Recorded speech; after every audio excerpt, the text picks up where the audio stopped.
Hello, welcome to the first block of LUTI tonight. I am joined by Nox, and we are here bringing you Division 7 Finals! Yay! But yeah, this should be a great time. We've got Sonata versus Amendobobos, something like that. But it should be fun here. We're gonna get into it. Always exciting to have a finals. Oh, absolutely.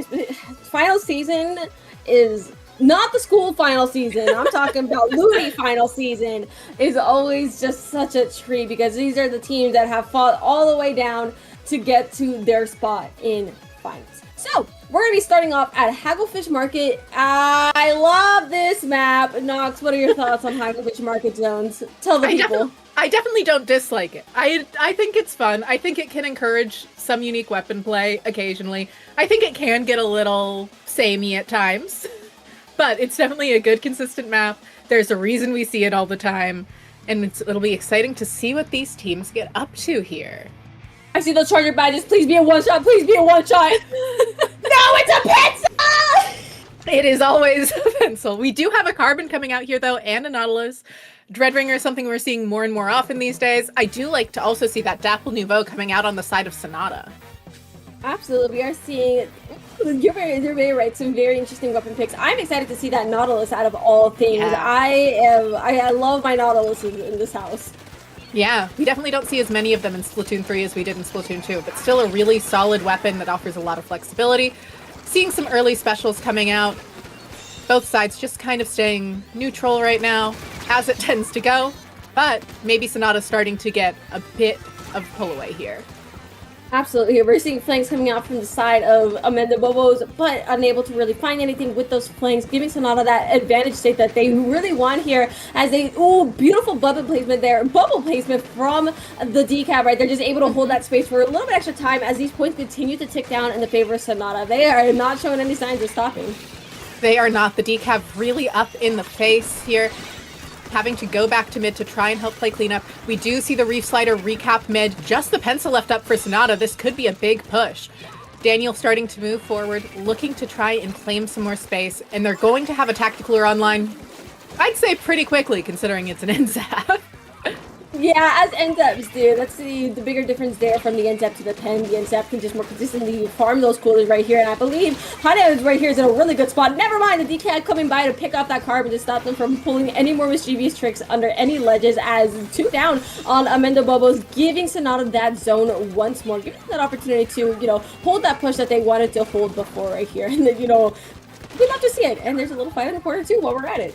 Yeah, we do see a good jump out there. And we're seeing the decaf once again really moving forward, taking up a ton of space, looking to claim a lot of it. And we're seeing Sonata just really up here in the other base, causing chaos. Good pick there from the decaf with a really smart jump out to just keep this push going.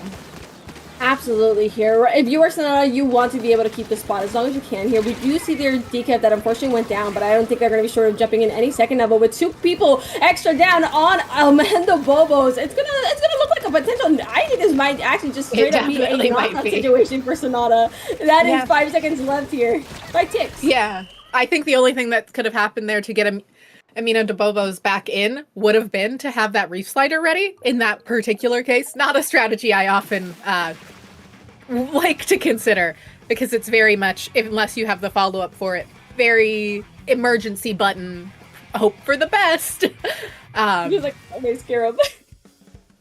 Yeah. I mean, it's just, Reef Slider's not a consistent tool. It's great for a quick recap when you truly need it in an emergency, but without a lot of follow-up, it's not just a consistent, we have the zone tool. No, absolutely here. And, right here it did do numbers to give Amendobobos a stall that they very well needed. Mm-hmm. So I think it did have its value in that moment, but it was just, again, the follow-up, being able to really keep that pressure that they want, that needed to come after that, unfortunately didn't happen enough. So giving Sonata that first match, they are going to be taking that first game with, we'd love to see it. Any games is going, oh my goodness, the horse is here. I love Humpback Pump Track. It is one of my favorites. It's over. It's over. My taste in maps is bad. I will acknowledge that at all times. But I do think Humpback Pump Track Rainmaker is a really great way of seeing how teams deal with choke points. I think it's a great way of making teams have to learn how to deal with them. And there's, in theory, a second route you could take. People aren't going to take it, but they fully well could. It's definitely always an interesting one. That ain't the realistic Naruto, man. This is also the map that I like to say, you are not safe no matter where you are. You are not safe until that fish is in the pedestal. If that fish is not knocked out, you could be at 3 points and they will push it to 1 simply because they can. So this is a watch your back, play the sides. What is mid? Who needs mid anyways? Also, what weapon do you play that this is your favorite? This is a good map too. I've played many different weapons. Oh no! Oh no! Right now I'm into Slosher and Tri-Stringer. Alright. But I've mostly played Slosher in Splatoon 3. I was mostly a junior player in Splatoon 2, and it was still one of my favorites there. I would say that it's not very dependent on anything for me. I just like being able to defend elbow and be a nuisance. That Slosher is telling me a lot, though. Yeah, sure. I know why I pick the weapons I play. I don't just go into a random hat since I stopped playing junior in a state of panic and go, I was a one trick for 5 years of my life. What do I do now? It's like, you know, I can't even like get you too hard for maps because I play chargers, so I can't really, you know. To be fair, the thing I played just about as much as junior in S2 was Splat Charger. Normal weapon pools around from me. I play normal things. I do things in a sane way. But we're going to get back into it here. We're going to have a heavy edit coming out from Sonata now. Same comp coming out of Amendobobos. That's really a tongue twister for me for some reason. It's a long name. There's a lot going on there. But as the match starts up, we're going to be fighting for this pop, seeing who's getting it first right here. It really could be anyone's. Where is this going? It's going to turn orange, I think. Yep, this is going to be Sonata's pump as the edit was able to make its way back into the center and assist with that. But Sonata's also going to be going 2 down in the process, only leaving Seth and, just Seth, actually, as a matter of fact. And that's going to be a wipeout in the favor of Amendobobos, looking to take that checkpoint right off the bat here. That's got to shoot someone. That's got to splat someone. There's no way. Yeah, really great opening push here. Looking to claim a lot of forward space. The Dapple's dropping in, not able to find anything, pushing all the way to 14. That's a really strong opening push. The Nautilus backing out to mid, trying to get jumps in with that this way call out. And Seth gonna be looking to help move the Rainmaker back into mid and getting some paint down. Absolutely here. Pace is going to be the name of the game here. We blink it. Like, it's kind of crazy because we blink and 14 points just kind of spawn. Yeah. Like, it's only been a minute here, so Sonata really has to find a way to get themselves in there. But with people going down left and right here, this Rainmaker are going to stay pretty stationary until Amendobobos now has it in their possession once more. And I want to say with a cooler active on the field too, looking to, defend, push, do whatever they need to. Reef Slider trying to find something, not quite able to. Knight on that Dreadringer, helping keep their teammates, helping keep Amendobobos separated from each other. And the Rainmaker able to get picked off, likely in part because of that. We do see another Reef Slider at the ready. Interesting note here on Sonata's comp. That is double Reef Slider. Not something we really ever see. Double? I didn't even realize. Oh my goodness, double Reef Slider was not what I was expecting. Yeah, I can pop the Rainmaker. I guess, but oh my goodness, it's gonna be a wipeout for Sonata on that defense here, just trying to prevent Amendobobos from really going any further as they look to take this first checkpoint. They're not there to meet them. Force them going down and leaving Sonata to have that checkpoint. Now, but both checkpoints are broken. The game truly begins here, Nox. It definitely does. Once you're through that checkpoint, I would say these scores are really about equal. I know it might not seem that way. I know 34 and 14 might seem pretty separate. But on Humpback, they're not quite, especially with a Rainmaker pop like that. We see Azalea and Knight still in there. Azalea managing to get the grab with the bubble. Not quite getting the lead, 1 point away, but the bubble's still up. The heavy edit is there, trying to just stay alive long enough to get teammates in, but no, great drop there from Amendobobos. That was on 14. That point counter was on 14. Unfortunately, stepping back. Oh my goodness. What a save there from Amendobobos. My brain. Yeah, really great Rainmaker stop at the exact last moment they could get it, and then a really great awareness to get that drop in, because with that bubble, Sonata was going to have jumps in to get back into that action quickly. Absolutely. Here now we're now down around 2 minutes here left of the game too. So really, we're still in that position where really anything can happen, and we are seeing Amendobobos back on that attack, able to take that decaf out, which is going to be a huge pick, especially considering where they are. But that Reef Slider, trying to take more lives, unable to pick one off, but oh, that's definitely going to do at least a little bit enough damage. Actually, that's 2 down. I'm a liar, as a matter of fact. It was a good bit of damage though. It slowed down the push. I don't quite understand this grab here, but it is going to stall out Amendobobos a little bit. The Reef Slider coming out from Knight to get the pop, to not get the pop, just to get some paint down, I guess. And just a lot of pressure coming out onto mid, just the Carbon left up, but they are coming after that Rainmaker wholeheartedly, and nobody's in front of the Rainmaker, so they really can't push forward much yet. Barely surviving that. Like that was the stroke of luck of all time right here for this Rainmaker as they approach that ledge. But we are now sitting at this choke point right here with Sonata in hold of the Rainmaker with a flank, 2 flanks, I think that is right there from the side of Amendobobos, and they are able to successfully take that Rainmaker out as well. And again, 45 seconds left. It's gonna get really tense here as we're approaching this last mini game. It definitely is. We do have a bubble ready. We do have 2 Reef Sliders ready. Not a statement I'm used to saying, but a lot of pressure coming out. Seth having to move forward here, taking advantage of the bubble, looking to get a couple more points on the board. Not able to follow the Reef Slider quite close enough to make it happen. Just 2 players up. Omni trying to get the pop, but not going to be able to. Just Omni left. I'm going to say that's probably game to Amendobobos. There is a world in which Sonata gets back there in time, but Amendobobos can definitely slow them down enough to keep them out. Absolutely. Here again, just those less than 10 seconds here, and it's just they're moving this right back to spawn. That is going to wait. Oh my goodness! that was the chase of the century, but unfortunately, it was not enough for Sonata. Amendobobos coming in and evening out the score 1-1. It's definitely always exciting to see a set start off like this, so back and forth. And Sonata put up such a great fight there. That was so incredibly close. They just needed to have slightly more awareness on how fast they needed to move forward on those pushes they had, because literally both times they reached 14. They just got picked off at 14 2 times in a row. It's just so unfortunate. Oh my goodness. It's just when it's so close, it's like right in your grasp. But Amendobobos just did a really good job at just, even if it was last second, just making sure that Sonata was not able to pass that threshold. It almost got dicey at the end too. It made me nervous, but they pulled through. This score is even, and it's only going to get better from here.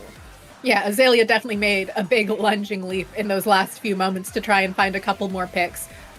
But we are going to move on to Umami Clams here, a map I feel like I haven't seen in a tournament in a minute. Not upset to see it, but it's definitely been a minute. Oh my goodness. Umami Clams is the map of all time. My light. Why does it have vertical netting? Why does it have vertical grates essentially? What's that for? Vertical grates is crazy. Okay, see, I'm mainly thinking about the mid because its mid is really also funky. wild. Why do we just have a long rectangle of a mid? Like, you cannot have anything in mid and say, unless that mid is painted, get little rectangles painted your color. Great, thanks, Splatoon. So it's very weird, but it's also very lockout heavy on Clamblitz. If you get locked out here, you're going to be losing or gaining a lot of points, and that's usually the situation you want to avoid that hard lockout because that can very quickly lead to a knockout. They both most definitely can lead to a lot of knockouts, a lot of lockouts in general. It's a very aggressive map. It's a map that I can see the double Reef Sliders working oddly well on. Don't think I love it still. I don't think I'm ever going to say, yeah, double Reef Slider is a great thing to run. But if there's a place to run it, this might be it. Could possibly be it. Anything goes. Any double Reef Slider can go anywhere if you're brave enough. If you're brave enough. So. I guess it can get you to Div 7 finals, that's for sure. True. It's not a guarantee it'll come out again. I don't think they had it in the first game, but maybe I am just misremembering. And I will point out that both of these teams have fairly big rosters, so we probably will see players switch out. Maybe not constantly, but somewhat often. They are pretty big rosters. Look, I've played on a team with 8, but you know, that's not the norm. 8? Yeah, back in the Inkai days. Ages ago. Millennia ago. I can't fathom, like, having, like, that many players on a team. Well, you have 1 or 2 players that stay in all the time, and then you have slayers that rotate in and out based off of that. And your team, and every team you play against is annoyed at your constant player switching as a treat. But we're gonna get into it. I'm here to talk about very cursed moments all the time. But we're gonna get back into it here. We are not seeing double reef again out of Sonata. We are instead going back to that classic splatter shot, keeping it simple. Same comp as we've been seeing pretty much coming out of Amendobobos, but I think they might have swapped in a shot for something else. I'm unsure. My memory is poof gone. So, usually mine holds out for that kind of thing, but not today. But that's okay. We are getting into this game here, as is pretty normal for clams. We're kind of just gonna see a pretty slow opening. Teams just kind of figuring out where they need to be, what they need to do. Good pick on that jump out there, and Azalea helping lock down this mid right now for Sonata. Absolutely. I feel like we just had a little bit of a slower start here compared to some of our other games here, but it looks like we're going to be seeing a possible push here from the side of Sonata, seeing that splashdown coming down from Amendobobos, but it's enough to stall Sonata out to maybe get more people in, but they are still... No, it's going to be that ball is going backwards. That ball has gone to the back lines here. Sometimes you have to pass back to keep it alive. Sometimes you gotta pass back to keep it alive here, but I think everyone is now back on the field. So Amendobobos has the even chance of defending their base as Sonata has attacking. But with 2 members down on Amendobobos, I believe that's going to be a ball into basket, bringing some scores for Sonata. Never mind, a wipeout. Well, it did bring them some score. I always would say it's better to aim for below 60 on your first push. I think getting just 1 clam, or like a clam and a power clam and a small clam in, not usually enough to be considered a strong opening push. Not going to offer you enough consistency, though Omni could try and prove me wrong here by just completely shutting down mid. That does work. They're hearing us. They're hearing us and they're proving us wrong here, Nox. They're putting players love into to play. do. Absolutely. You get it. You get it. Oh my goodness. But yeah, I feel like we're compared to the pace of the other teams, the games that we had, I feel like the pace has kind of slowed down a little bit from what we saw before. Yeah, I find that in less high levels of play, Clam Blitz definitely is a slower mode. Teams tend to be less quick to react. They tend to hesitate a little more. And I don't think that's necessarily a bad thing. I think it's just that Clam Blitz has a much higher learning curve. There's a lot more steps to it. You're managing a lot more things. Your callouts become so much more important, potentially. But we do have another push here going from Sonata, getting to 65 now. Seth gonna jump in with this power clam, going to be able to get some more points on the board. Big push now to 42. Great bubble there from the decav to allow this push to keep going the way it has. Absolutely here. Just need some more clams here in the basket for Sonata to keep this going as well. But again, I think this pencil on Doma is doing really big numbers on getting some more paint on the field, giving some more space to their teammates. But unfortunately, Sonata's going to be going 2 down and just running, trying to get that power climb in, but unfortunately not able to, as it's a 3 down situation now on Sonata, and a reslider prepared as well. But Amendobobos now has all their members up, Azuka to call for it, and the desire to push very soon. Yeah, Zuka does manage to find 1 pick onto the decav. That's a pretty big pick to get. Always nice to take out some powerful offense from the other team. Omni kind of just sharking around, looking to do dapple things. Going to be able to find the Nautilus. They do get a power clam in, just the Zap left alive. Probably going to get a couple more points on the board. But considering the Zap is the only one with that cooler, we're not going to see a rapid push here from Amendobobos. Unfortunately not, but a lot of mid is still, well, no, we're now in a half and half mid situation because Sonata's looking to really quickly take that center for themselves here, but I think we just jumped back into neutral state here. We are seeing that decav down on the side of Sonata here as just 2 down actually. Amendobobos actually might be able to turn this into a push pretty quickly if they're able to get more clams in their possession here, just slowly inching towards Sonata's base here. Definitely could happen. We're seeing Seth really laying down some paint. Cooler coming out for Sonata here, looking to really claim some space and find the opportunity to just get this defense really going. There's about a minute left, so they don't want to risk overextending and getting wiped out. That 1 power clam going in, they're not going to really worry too much about. They're going to look to paint up mid and just take up as much space as they can. Absolutely. I think they're making the correct choice here, considering their situation, just slowly inching themselves forward here. That's going to be 2 down on Amendobobos again, and Ami over here on the side. Oh, taking that now they'll It's gonna be push. actually yeah, you're right. This is gonna be a real push of all time. Did we get 2 wipeouts in like a few seconds? Excuse me. Probably. That tracks. That's a double knockout. It's crazy. But we're seeing Sonata right now really being pushed up into Amendobobos' base. Seth looking to try and get a couple more clams and keeping that basket open. Jump coming in. This could be the game. And they don't quite get it into the basket. So right now we're going to see Sonata wanting to just keep mid painted their color, wanting to not overextend. Azalea potentially in a risky situation, but managing to stay alive, which is what matters right now. They cannot let Amendobobos get a big push here in overtime. Clam Blitz is never over till it's over. Never over till it's over. We are seeing 2 down on the side of Sonata and a large climb economy starting to build up on the side of Amendobobos. It's going to get really risky here for Sonata if they're not able to take the rest of these members out. That score dropped to 37 here and 2 members here. Oh, this is gonna get tight. No, never mind. It's only the carbon alive on the side of Amendobobos. Unless they can get themselves in their jumps in. Those clams slowly moving themselves in, but all the members are down too. I don't think that's gonna be it. Sonata taking game 3, bringing that score to 2-1.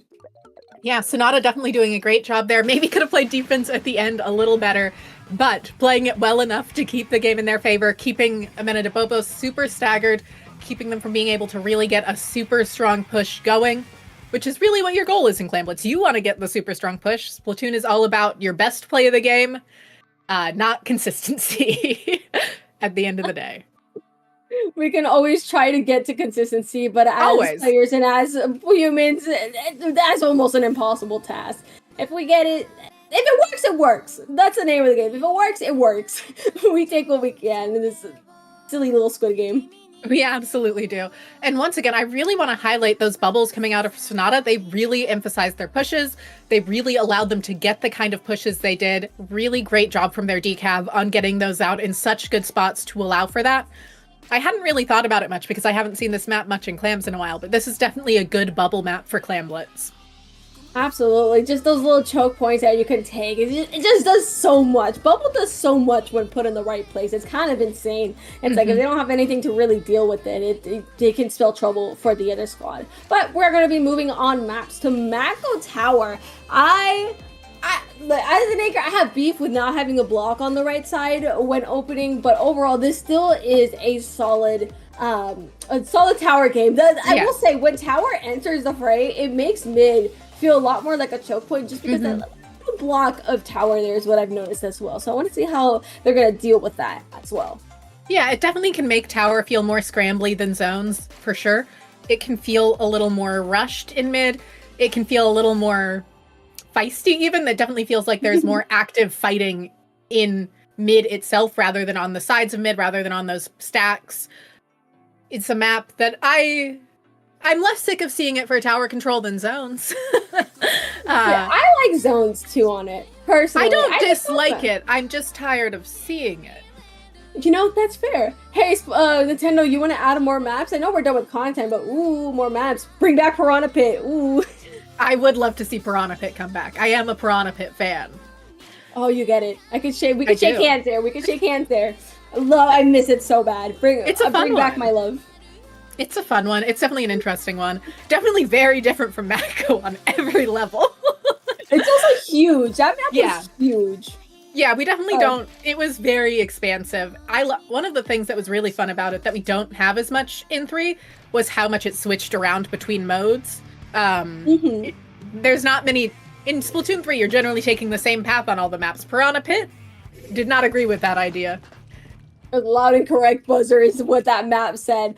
But we're gonna move back to Macklemore as these teams, I believe this is just the same comp as last game too. Yeah. It looks like they have stabilized their comps here for well, as far as we see for now. But both teams opening up here, looking for those opportunities to take picks. That is gonna be actually a huge pick for Sonata because they just took down their Zap player, giving them a cooler for this opening. No, actually, I'm a liar. They just went 2 down.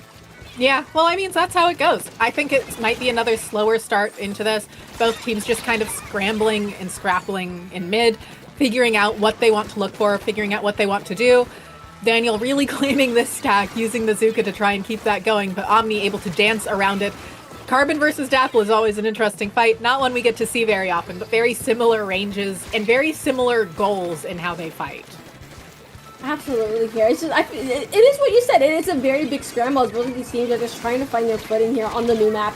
And it looks like we're going to be seeing 2 down on Amendobobos though. So Sonata might just be finding the opportunity they need to get that tower moving. We got to grab that tower. We got to get schmoving. There's that a flank tower though. Moving. There is? Maybe I am No, yeah, there was. The shot had flanked behind Sonata, distracting Sonata enough for Amendobobos to really keep them from getting any extra points on the board. We are in a stalemate here and have been for the last minute and 20 seconds-ish, which for Splatoon is a lifetime, quite frankly. Omni looking to move forward here. Gonna have some specials at the ready soon, but we're definitely seeing a slower start. Absolutely. I feel like both of the teams just trying to stabilize themselves here. Omni is able to get a really nice pick with that Reef Sider. Cooler is out for the side of Sonata as they reach his first checkpoint, looking to break it very soon right here. They did lose their Dapples here in the base, but it's going to even out with the Zuko from Zev. From Seth here, as they're just, this is where it's going to start to get dicey as we start approaching the second checkpoint, because this is where all the action happens. And with 2 down on Sonata, and Omni just trying to hold to the tower here with Seth, and Seth. 1-for-1. It is Azalea not quite able to survive that landing. Shot versus shot. Daniel trying to find the pencil, but Seth taking them out first. Omni looking to help keep some paint in mid, looking to annoy that right stack area, while Seth is just trying to defend their own stack. Pyro has been doing a great job throughout this set, just keeping paint down, keeping space, and maintaining control for their team. And technically, I would say Sonata definitely does have a distinct lead right now. There are definitely times with this map where you don't see pushes much past 53. It's kind of a very slow map where you get a KO. There's not really a middle ground with Mako Tower. Okay, just let us end. This was a really dicey position here. How is Omni alive for that long? That's my second question. How did Omni survive for that long? Dapple's moment indeed, and Azalea coming in to just capitalize on 3 people being in the same spot, getting a triple, looking for the quad, unable to find that quad, unfortunately, but this is going to be huge for Sonata, able to take just so much more space with that. Absolutely. Sonata managing to keep their lead now. But right now, both of these teams are pretty even in score. It's anyone's game. Omni last up with that Reef Slider in Amendobobos' base, it looks like. A little far away from the tower, but Azalea's got that covered. Able to create a distraction from behind. Omni cleaning up in mid. That is a wipeout. Sonata going to be looking to create another push here. Going to want to try and do something to claim that top left area as fast as they can, but limited by the pace of the tower on that front. Yeah, the tower loves to set the pace for this mode here, but if they're lucky, I think the biggest kicker is going to be when anyone here reaches that second checkpoint, and it could be in the books here for Sonata. Maybe question mark. No, they lost 2 members. They're being forced out again by Amendobobos. Amendobobos' defense has just been getting better and better over the course of the game, but they do got to get another push going in order to take that lead. Yeah, Pencil looking to get more paint on the ground, looking to help find more map control for Sonata, but taken out by the Zuka.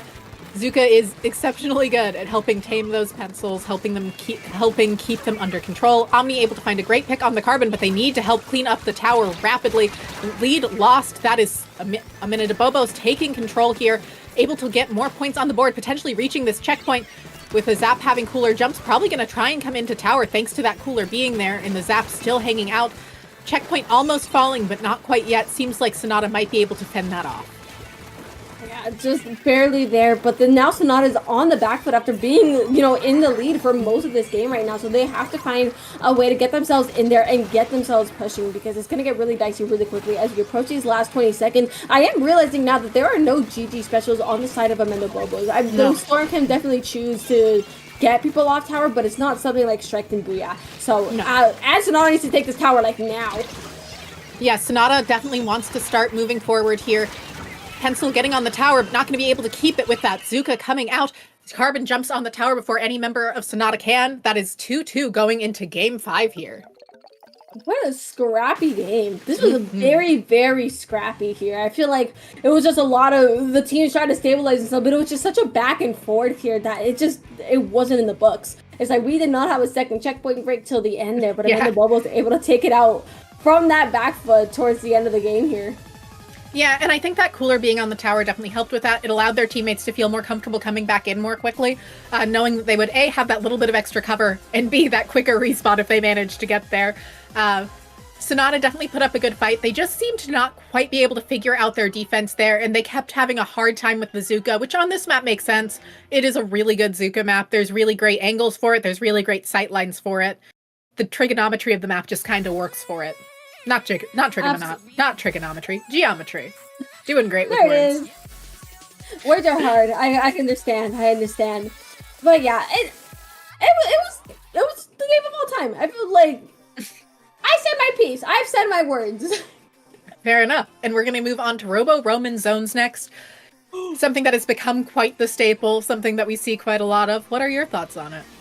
I love this map. This is the map that is rated E for everyone because it's for everyone and with everyone. If you want a backline to have center, great. You have all of it to take care of. It gets a little bit dicey once you get past that center, and your front lines have flank routes that they can work with. They can go anywhere they want. This is a map that I personally love, and I've seen some frontline friends that really like it as well.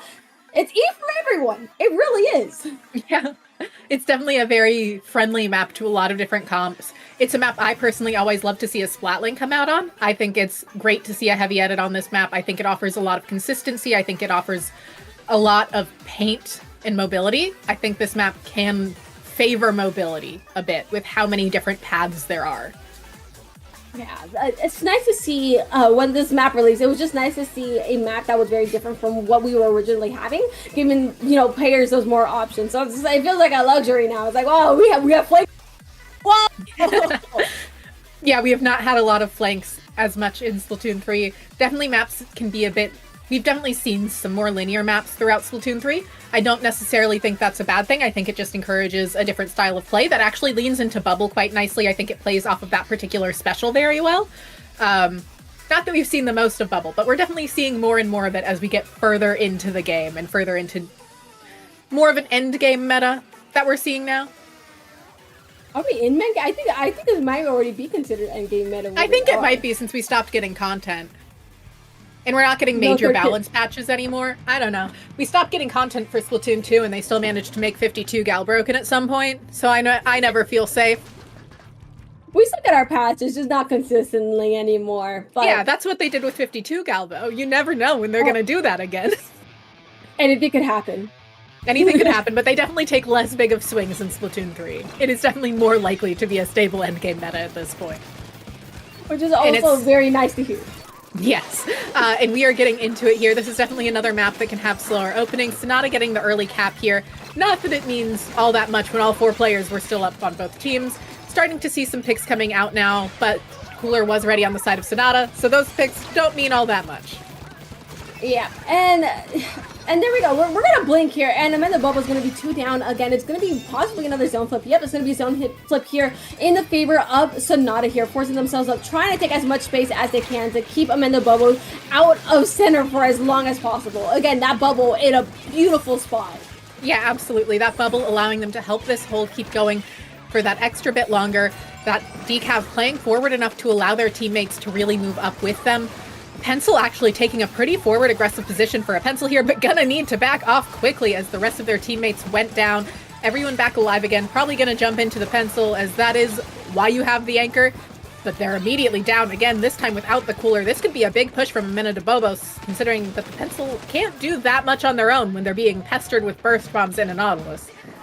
Oh my goodness. No, because they literally jumped in and got Zuka. Yeah. My jaw dropped. That was so unfortunate. But we are seeing that Resider up and ready from Knight to try and make a couple more waves. Nearly picked off by the Nautilus, barely being able to get away with their life right here. But they did actually lose the Pencil on the side of Sonata. So they are down a good chunk of paint right here. But picks are going to start going down left and right. And Sonata seems to have that number advantage, getting that zone once more. Yeah, Sonata just hanging on to the lead with this cap. But that is a good lead to hang on to. Always good to get penalty points on the other team. Cairo doing a great job here of keeping paint down, keeping space for their teammates. Reef Slider might come out a bit early here just to try and keep this hold going. But no, doesn't seem like it. Seems like they're going to let zone flip. Seems like they're going to focus on staying alive and using that Reef Slider for something else. We do see the zap go down on the side of Amendobobos. Daniel going to have to back up here. And Knight Going in with that Reef Slider now to get the cap. No, just to get the pick and force the zap out of there. Cap gotten, lead held by Sonata. What a nice push there. And we have the bubble here on Amendobobos snipe here from the decap, which is also really huge. They are stepping back. They're not dropping into this. They're waiting for that bubble to kind of be out of the way. Amendobobos really is just trying to find the opportunity to get themselves back in there right here. But Sonata is quickly starting to take down actual points this time, considering those penalties are out of the way. But they're also 2 down at this moment. Yeah, the shot and Pencil did a great job of backing up there. The Zuka did find the shot in the end. The decab managing to not quite stay alive. Knight trying to fend off this shot here. Going to be close to that Reef Slider and going to have Cooler to help themselves stay in this longer. Pencil picking at the poking at the Nautilus, trying to get them to back off, succeeding at that. And we're going to see the Reef Slider coming out here, getting a pick, helping stall out Zone. And we're likely going to see Sonata focus on trying to cap here with just the carbon and shot up. Absolutely, here. And with the we're gonna go. It's gonna just flip flop. We just saw a flip flop. It went to Amendobobos. They're right back into Sonata's hand here. Sonata looking to get themselves hopefully a little bit more forward, trying to take picks. Oh, they're not taking a pick instead right here, and that we blinked. Yeah, there was a suction bomb toss there, and both of them just couldn't quite get out of the way in time. Pencil having to focus on just staying alive here, looking to try and get Cooler ready for their teammates. Seems like they did manage to get it out. And we're seeing Amendobobos really pushing up into the elbow of Sonata here. Bubble at the ready, likely going to try and use it in mid. Not going to be able to get there easily, though. The Zuka helping, the Reef Slider helping. Zone might flip here. Daniel last up, really. And that looks like it should be a zone flip. There we go. Sonata managing to hold onto this lead by the skin of their teeth every time Amendobobos thinks they have a solid push. Yeah, we got a minute left here too, so the stakes just continue to get higher as the game goes on because both of the teams are essentially just trading like 2 members out at a time. That's a wipeout. Blink. That is a wipeout indeed. Amendobobos looking to take that final chance to get this lead. They have 26 of penalty points left, so they maybe 20 seconds here before or maybe a little less than that, to get that lead swap right here. So Sonata really has to start making some moves really quickly because losing the lead at a point like this could be catastrophic for them. It could be, and it seems like that might happen. This Zuka needs to find some picks. They need to get into mid right now, but they didn't make it in time. It's still very doable. It's still winnable. They got a 2-down situation. They're going to look to move forward here, but the Carbon's sharking. They do manage to call out the Carbon without any members going down. This could be it. They don't have a lot of penalty to tick through, and they just need 4 ticks of the timer left after that. Arwen on that Nautilus trying to flank, getting called out by the decab who got called out by the Zuka, but that's going to be game going to Sonata.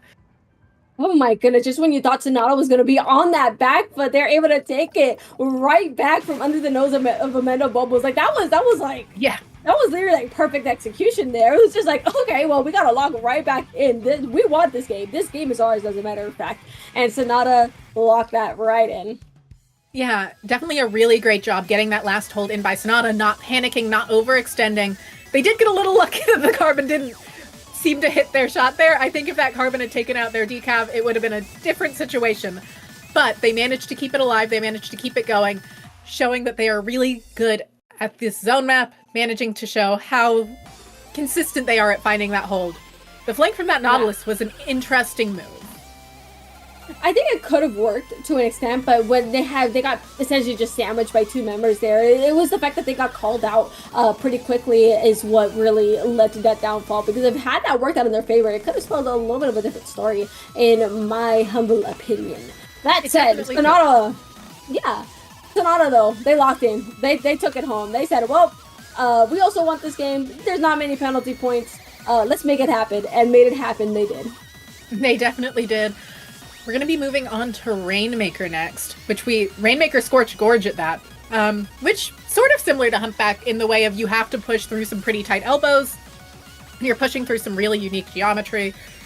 And it's definitely not a map that we see as many knockouts on because of that final ramp, but we see big pushes quite frequently.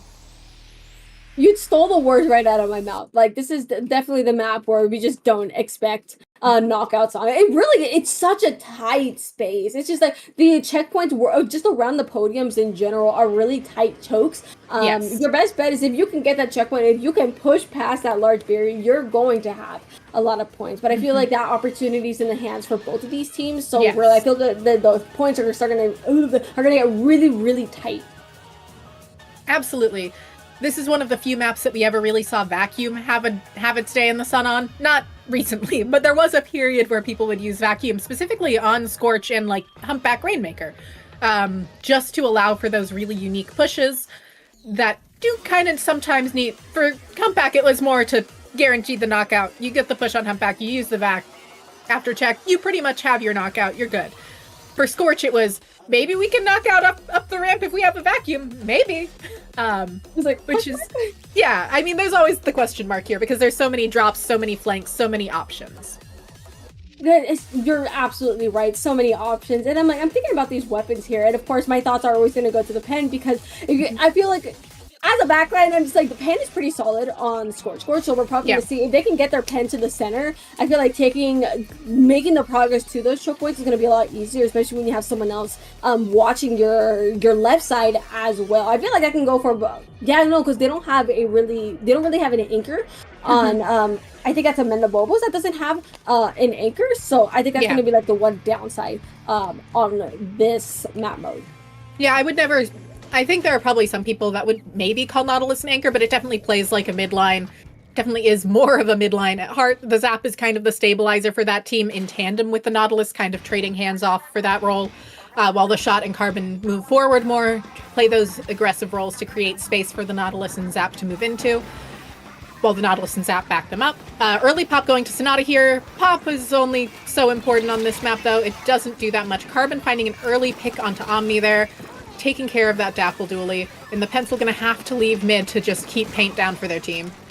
Ooh, even more now, so that they are down 2 members. This Rainmaker quickly moving itself towards that checkpoint. They said, oh my god! That was a spawn from Azalea. That's a decav moment right there. Not often you see a jump in that can be gotten away with like that. Swords are one of the only weapons that can. Checkpoint not cleared, just the Carbon left up. Gonna be sharking in mid, as we're seeing Sonata looking to move forward with this Rainmaker, getting called out by the Torpedo. Genuinely, having a Torpedo against a Carbon team, never something to complain about, as Azalea moves forward, looking to take out the NSAP. Doesn't seem like they're going to be able to, but something else finds the pick. And we find the checkpoint falling to Sonata with just the Zap left up. That is a wipeout. This should be a big push from Sonata here, even without any specials ready. Go, get those points, run at those points, and there we go. 18 is a good push. 18 is a really good push here. That is exactly what Sonata wants here. Being able to set that score really early on is honestly a luxury, especially considering that you can stall however much you want here, however you see fit, especially if Amendobobos does bring that Rainmaker closer to your spawn as well, which I foresee possibly happening one way or another, just based off the almost push that they had in the beginning of the game.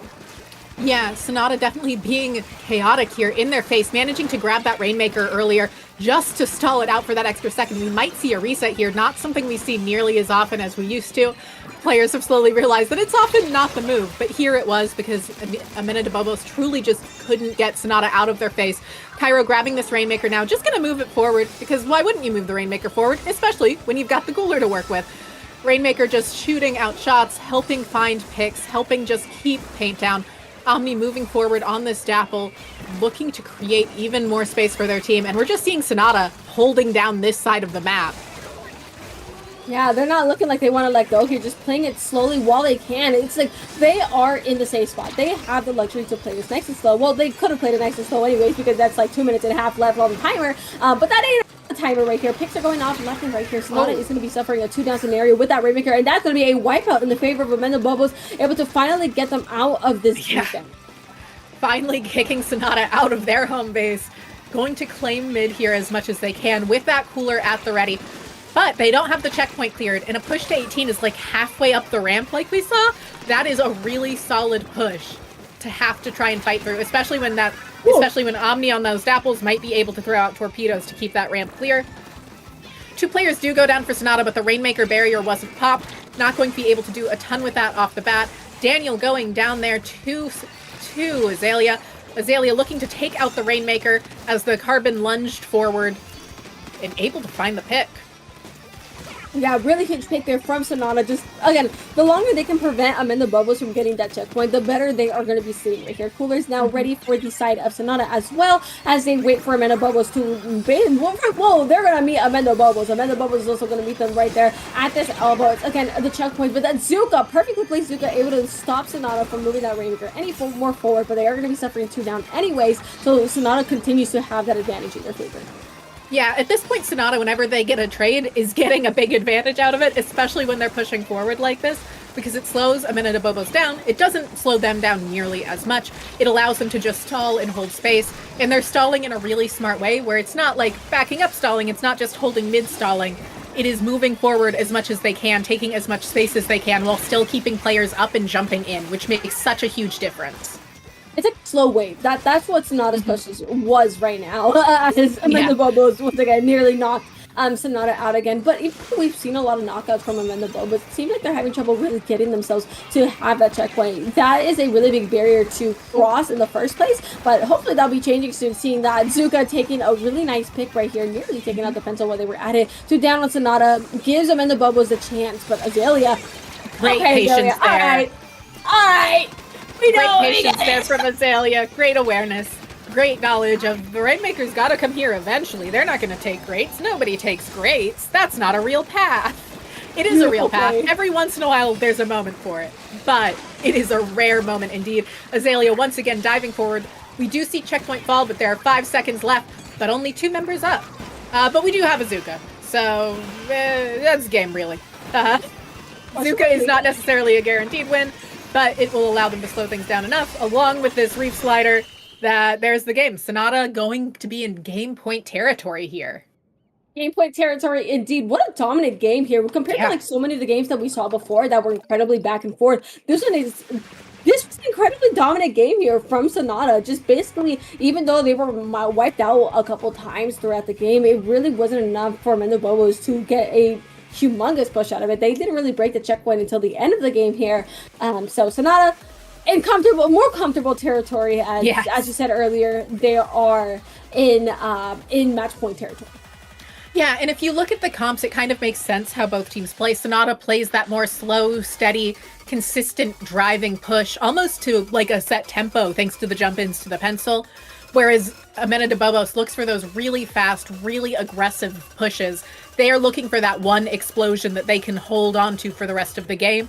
Maybe they'd rather have it at the end of the game so they don't need to try and hold on to it. But they're definitely looking for that more fast, rapid push that admittedly Scorch Gorge just doesn't lend itself to. Yeah, it's just like there's 2 major halt points that will physically slow you down one way or another, and of course that wasn't what Amendobobos was needing in a game like this. However, Museum d'Alfonsino might actually help them out. It might a little bit, despite being a very open map. There's 2 ways I've seen this map played out. It very much slows down here with the openness in the center, and especially when you have like one-shot chargers and your backlines or even penciled, you're able to hold a lot of that center in your favor with that range. But the second one, or maybe both, if you're feeling silly, is the speed. You can also play really quickly on this map. You can overwhelm the other team simply by just being quick. If you can get a hold of that plat, you're looking for some pretty nice sailing. Even better if they take height. If we get that carbon on high up on that spinner, it's definitely something. The carbon definitely can cause some chaos there, and the double Zuka coming out from there is also brutal to have to deal with. It's a very open map. You can see everything on it. It allows pencil and chargers in general to do really well on it. Back when we did see a little bit of E-Liter in Splatoon 3, it's where we would see it pretty often. Oh yeah. Back in those early days. Back in my day. Exactly. Definitely should be an interesting one. I am not quite sure how I expect it to go. Definitely a good bubble map too. Well, I don't think we're going to Game 8 quite yet. It might be a message from the future. I don't know. It could be. It could be that we're going to see a Game 8 here, which I'm not one to turn down. But at the moment, we are going to be going into that Clam Blitz game on Museum de Alfonsino. Should be very interesting. The bubble could put in a lot of work from that decap here. Absolutely. Oh my god. If you can get that bubble directly, like, just either under the basket or on that ramp to get your teammates to have just a little bit of extra space, it can do so many numbers. I mean, Azalea has already been putting in a lot of work as a decap. Like, they're kind of popping off. They're on fire as of recently. Well, especially as we saw last game. So I want to see what plays they're going to make here. But we are seeing players from each side take fast approaches. Well, actually, no, just only one player taking fast approaches already as we start off here. Yeah, Azalea really getting up in their face, backed up by Knight. Both of them kind of just choosing to go back into mid, though, realizing that they're not going to find the opening early pick they were looking for.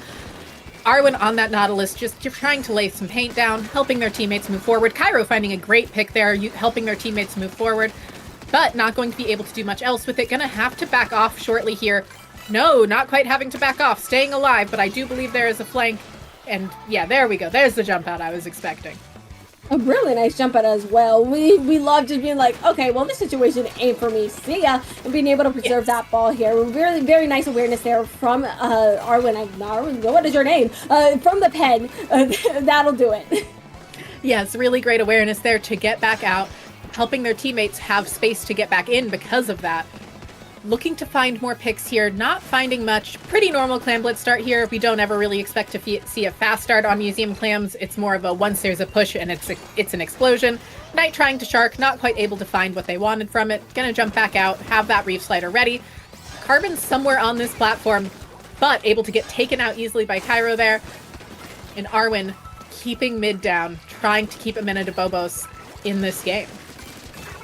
Absolutely here, and an extra pick here on the pen from Arwen, able to, but unfortunately getting picked off by Azalea. Azalea does now have that power climb in possession. Actually, no, it's going to be tossed back right here. Amendobobos is also threatening to possibly push in. They are, unfortunately, down in members. It's not going to be the push they want as they lose a second one, forcing them back. Sonata able to just bring a lot more paint towards center, giving themselves a lot more space as these special are starting to come online, along with Cooler. So this might just be what Sonata needs to get some clams in the basket, but that's also it definitely could be, but it seems like we might still be stalled out here. The Cooler definitely helping them keep this positioning, but we haven't seen them break onto plat quite yet. There we go. There's the bubble that we needed.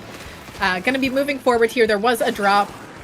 2 clams going to go in. That's what you want to see. A push to 60 is always solid. Knight gonna look to try and get some follow-up here. Might not be able to, but will be able to reef slide under the basket to cause some chaos. Unfortunately, they're not able to cause enough chaos as they're going to be going down. Oh, that was a power clam. It was enough chaos to get another power clam in. That is very true right here. Amendobobos now black on this back foot, and we're halfway through it, and Sonata is going to be the only team to have a push up and right here. Amendobobos just trying to take as much space as they can as they go. They take 3 members off of Sonata, giving themselves the opportunity to get themselves in and push. Power clam swiftly going right into the basket. Yeah, another jump in, going to try and get the next power in, but not quite able to yet.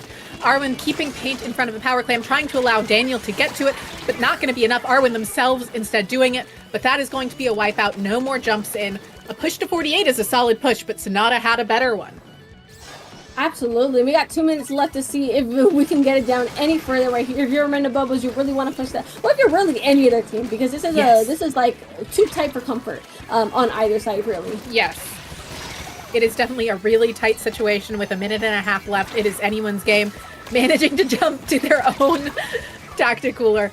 Not going to be able to keep holding mid, but might be able to keep holding their plat as we see the Carbon trying to push in. Absolutely. We are seeing that Zuka. That almost was extremely dangerous for Sonata. If they had lined up any further there for that Zuka, that could have actually taken out more than one person. But Amendobobos is still occupying the base of Sonata right here. We see the restart. Ooh! So with the spinner moving, it was able to take that knot out. And push it. Oh, not quite. But Daniel's still up there, trying to get the pencil. Does manage to find them before they get more clams in. Basket's going to close. That is a wipeout onto Amendobobos. Sonata going to try and paint up mid here. I don't know how hard they're going to push this. With Clam Blitz, both options are risky, especially in the situation they're in now, and how few points Amendobobos would need to take lead. I believe it would be a power clam and 4 or 5 more. Not a ton that they need. We see the Reef Slider coming in, Cairo coming in behind them, managing to get the Power Clam in before whatever jump just went off happened. Another Power Clam goes in, a push to 27, bubble under the basket, 30 seconds left to go. Solid extra push here from Sonata, but they get wiped out, and that could be an issue, as we're going to see Amendobobos quickly take space and be able to move into their plat. Yeah, they're speeding out and Sonata. They just zoomed right through mid, painting everything up right here. Sonata has 10 seconds to defend their base here as their 2 power clams threatening to make points into the basket right here. Amendobobos does, well, we have 1 down on each side. Unfortunately, they are going to lose their zap, but they are able to get a cooler off the ground. That first power clam going in for the side of Amendobobos. Oh. The second one goes in, giving them the lead and overtime. We blink and there was a second power clam. Yeah. Amendobobos doing a great job there of moving up with a ton of speed. And that's why I was saying that last push there from Sonata was a little risky. Getting wiped out in the last 30 seconds like that in Clamblitz or Rainmaker is so incredibly risky. It's risky in zones and tower too, but not in the same way. The pace of Rainmaker and Clamblitz is so set by the teams that if you give that opportunity, if you give that extra power clam, if you give any extra leeway, the other team can take full advantage of it. So while it was nice for them to get those extra points on the board, there's a world where playing that slower would have worked out better for them. Absolutely. Just unfortunate situation for Sonata, but an amazing situation for Amendobobos, who is here to show that they are not out of this set just yet. They can still take these finals if they wish. So this is good. Again, as the score gets tighter, it's gonna get just so much more tense. So I can't imagine. See, the gods were just, I guess it was just like the OBS gods just saying, hey, yeah, we're actually getting a game 8. Yeah, we need to see TC Undertow Spillway. Not a mode we see. I guess it is one of the main modes we see out of Undertow. We definitely don't see as much Undertow as we did for a bit. Never upset about seeing it. I think it's, well, I don't like seeing it for Rainmaker anymore, but that's a personal issue. But I generally think Undertow's a pretty interesting map. I think even though it's very linear, there's so many different spots people can position from. There's so many different ways weapons can play on it to allow for it to be very interesting. The Carbon should be a really interesting weapon to play here, especially with how many different hidey holes there are. Oh yeah, Matt, agree. It's a very interesting map because you go from being a really big choke point in the center. The entire spine, although not as bad as it was before, still very much is a checkpoint, like not checkpoint, a choke point by design right here. So once you're able to get past that, I feel like that's when we're gonna really start seeing those large pushes. And yeah, like 2 choke points per map. It's the center here, and then where the podium is. But this is gonna be tower, so this would be second checkpoint. I think it's always second checkpoint in this house. Yeah, and there's also that area where tower goes through on the left side, more like where you would typically see the Rainmaker push through. That can also be kind of an extra little choke as a treat for fun, especially with a weapon like Pencil on the other team or Nautilus being able to really hold down and lock down those areas. Absolutely. It's going to be interesting. That is what this match is spelling. It's going to be interesting. And I want to see how Amendobobos is going to work with the momentum that they were able to grab there. Because an overtime win gives you, it hypes you up. It gets you going. So I feel like they're going to be running with a bit more momentum here, and I'm going to see how Sonata is going. How Sonata's going to look at that and counter that as well. Yeah, Sonata definitely, hopefully not feeling too dejected after that, but I'd imagine Amendobobos is kind of riding the high of managing to get that overtime win, riding that adrenaline, because that's always such an important aspect of Splatoon. It's so momentum-based, it's so energy-based, that if you get a good vibe in that VC, you are just in a better situation. And we are going to be seeing, I'm going to make a bold claim here, we're going to see a fairly slow opening and then some explosive pushes. That makes sense. I mean, yeah. Yeah, I think it's just what we've been generally seeing out of these teams. I don't think it's a particularly bold choice on my part, because they're pretty evenly matched, which makes it hard to get a really fast early push going. Yeah, I Matt agree here, and I don't disagree with the slow start here because, giant choke point here in the center. But also, it's going to be a huge pick because Knot is now down on Amendobobos, leaving just the short ranges, essentially. Actually, I think I had Cooler. They're back fast anyways. It's like they never left in the first place. Never mind, they're out again. Classic Cooler moment. This is a 3 checkpoint map, so I was right in remembering that there is that extra little thing on the left side. That first checkpoint tends to fall pretty quickly, so it's easy to forget about. Cairo going to be having to back off on that Pencil after finding 2. Omni creating some chaos around the checkpoint, going to manage to jump out in time to stay alive. Azalea going to help move forward, looking to find an off angle, going to be able to potentially at least help find that pick. And it seems like this checkpoint might not fall this push. It doesn't seem so right here. So, members of Amendobobos are no longer anywhere near that tower, but they were able to get a nice first push of 52 here. Now Sonata needs to find the opportunity to get the hills going, and they actually got a really nice pick on the zap, saying no more cooler for Amendobobos here as their own enters the field. Yeah, cooler does make such a difference here. I don't personally love to see a bubble come out on tower like this. I think if they had put it on that left block, it would have actually been a little stronger. It would have lasted a little longer. But what does it matter? They got the wipeout.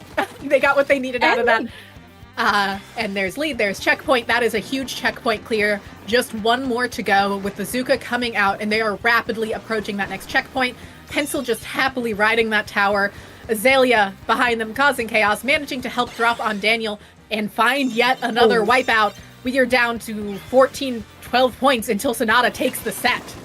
That's going to be game. There's no way. With all 4 players on the tower, Sonata taking the final, Sonata taking the final push and sealing the game 5-3. What a beautiful set. This is also our Division 7 winners here. Yes. Sonata. Sonata doing a great job there. Not to speak down of Amendobobos, they had a really great set too. They just didn't quite have Undertow Spillway quite as on lock. Sonata, once they got that push rolling, they were able to ride that momentum, take advantage of how much range they had, and really use that to fully take care of this set. Absolutely. Which is what a beautiful, beautiful game there from Sonata, because Amendobobos had a really nice push during that first portion of the game, and Sonata, I think once they were able to really get their footing, this first wipeout was, I think, the first just the first stone there that they had placed, the first brick they placed down before getting before building their win. There we go. Trying to find the words. Absolutely incredible job there. Really great job to just keep it so under control, keep it so ready and so flexible to just get this done. Absolutely. Just beautiful, beautiful stuff there from Sonata. And congratulations on winning finals! You are officially the Division 7 winners of LUTI Season 16. Huge congratulations. Absolutely huge congratulations to them. It'll be interesting to see what they do in any upcoming tournaments they would choose to play in.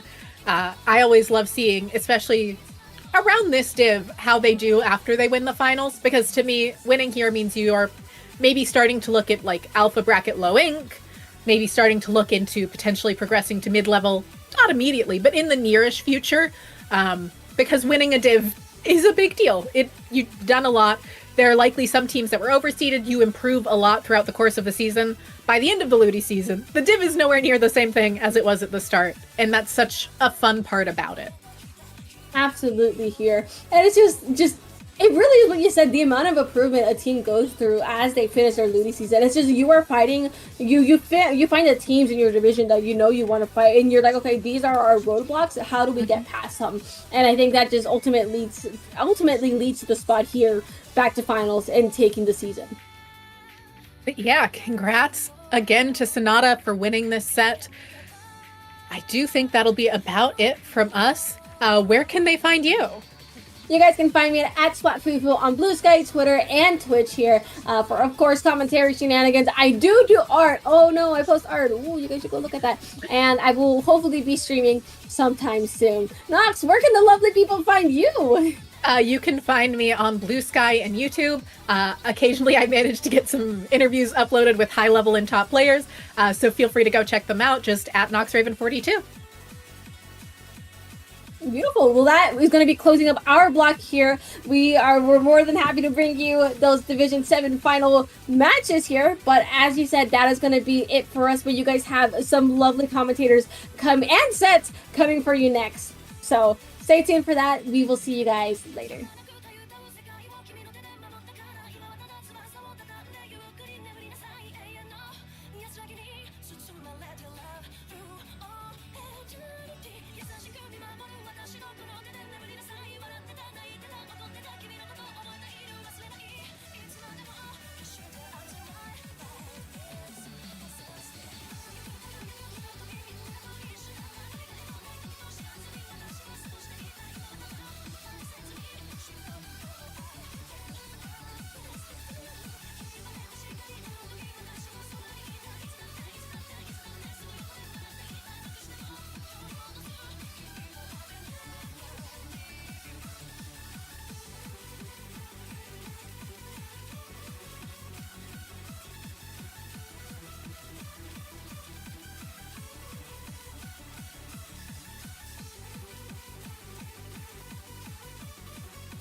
Hello, everybody, and welcome back to LUTI tonight here on Splatoon Tourney. I am Hammy, joined by Slat. We just finished watching the Div 7 finals, and now already we're getting into the Div 9A finals between Mafia Studio and Strike.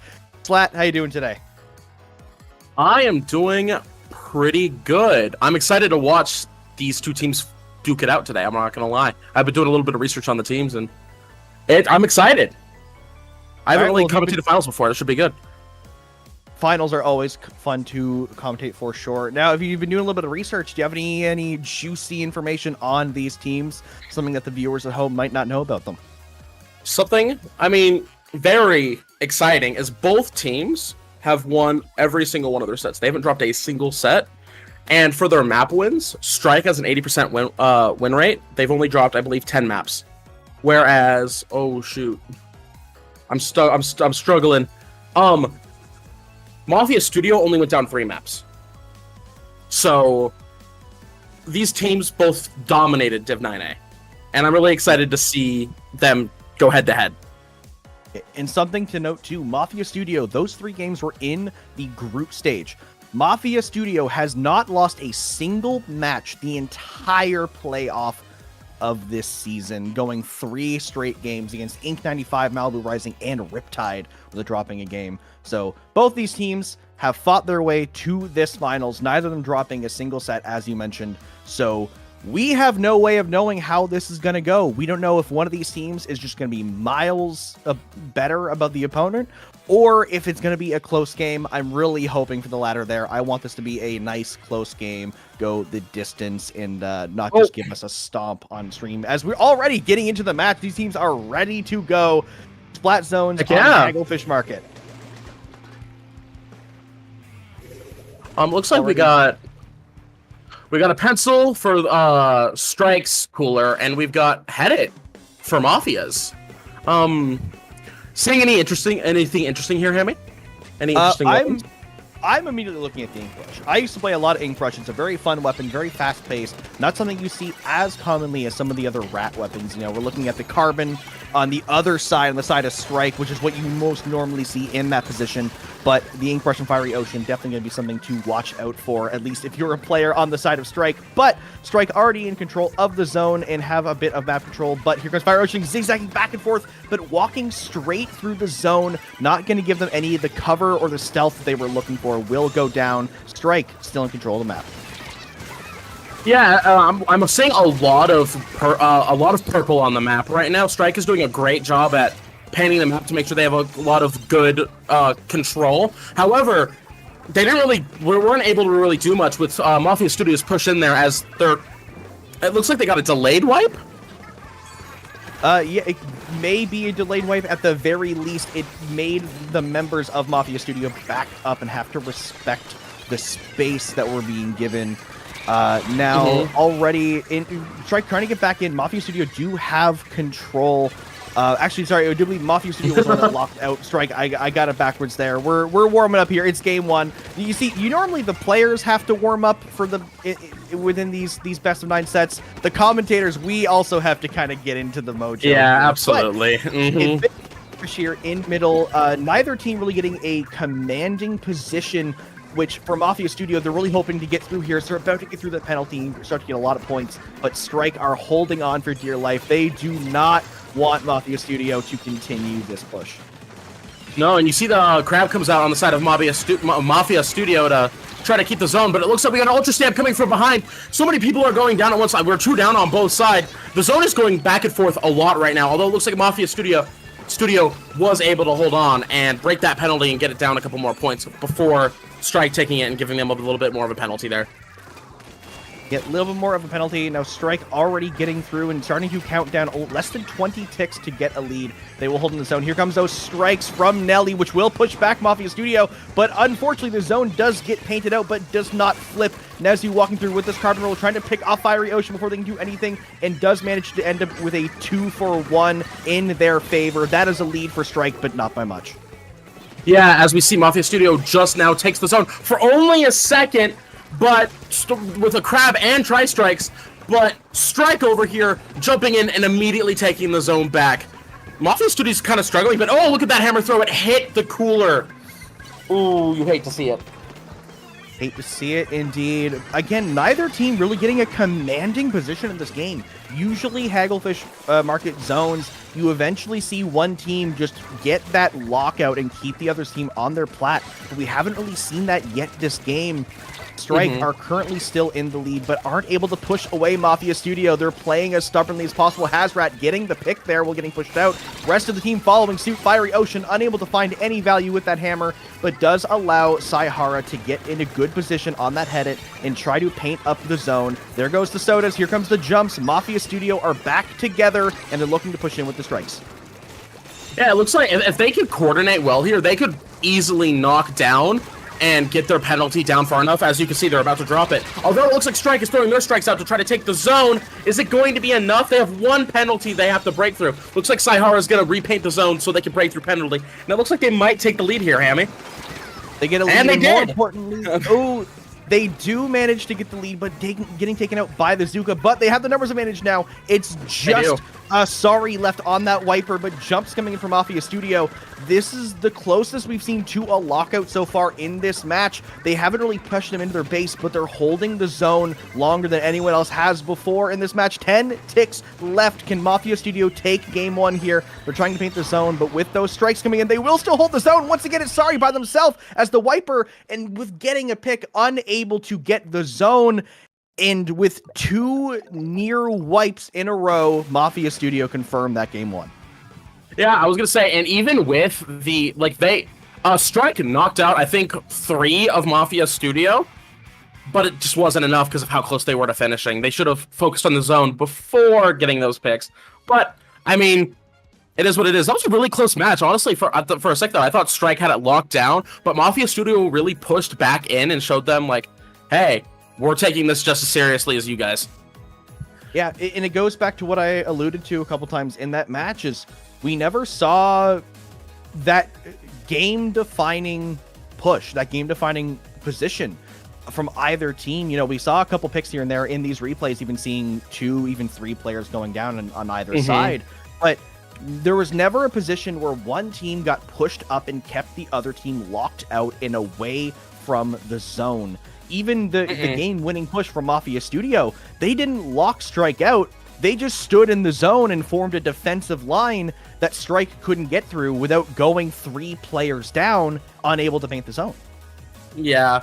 They were able to knock the players down, as we could see. Oh, not yet. That's 40. Oh, right there. Yeah. They were able to get the team, the players they needed down, but it just wasn't enough in the end there. Yeah, now that is only one game of this best of 9 set. Mafia Studio do now have that lead, but here we go. Yeah, definitely aren't out of it yet. Yes, there is that last second there, quick little play, but yes, going into game 2, Strike have the chance to tie this up to 1-1. You know, kind of brush off game 1, like that's a fluke. This isn't what they're here to do. Humpback, Pump Track, Rainmaker, tried and true map mode combination. Both Love of these Humpback, teams Pump Track, already Rainmaker. readying up. They are hungry for more. Oh, absolutely. They're ready to get the show on the road. They want to keep going. Like, as you can see from that back and forth, it really does feel like they both have a lot of energy. They really want to win Div 9 Finals. I mean, it's finals. Of course you want to win. But, like, I don't blame them for trying to get in and knock this out. They want to win. They want to show everyone what they can do.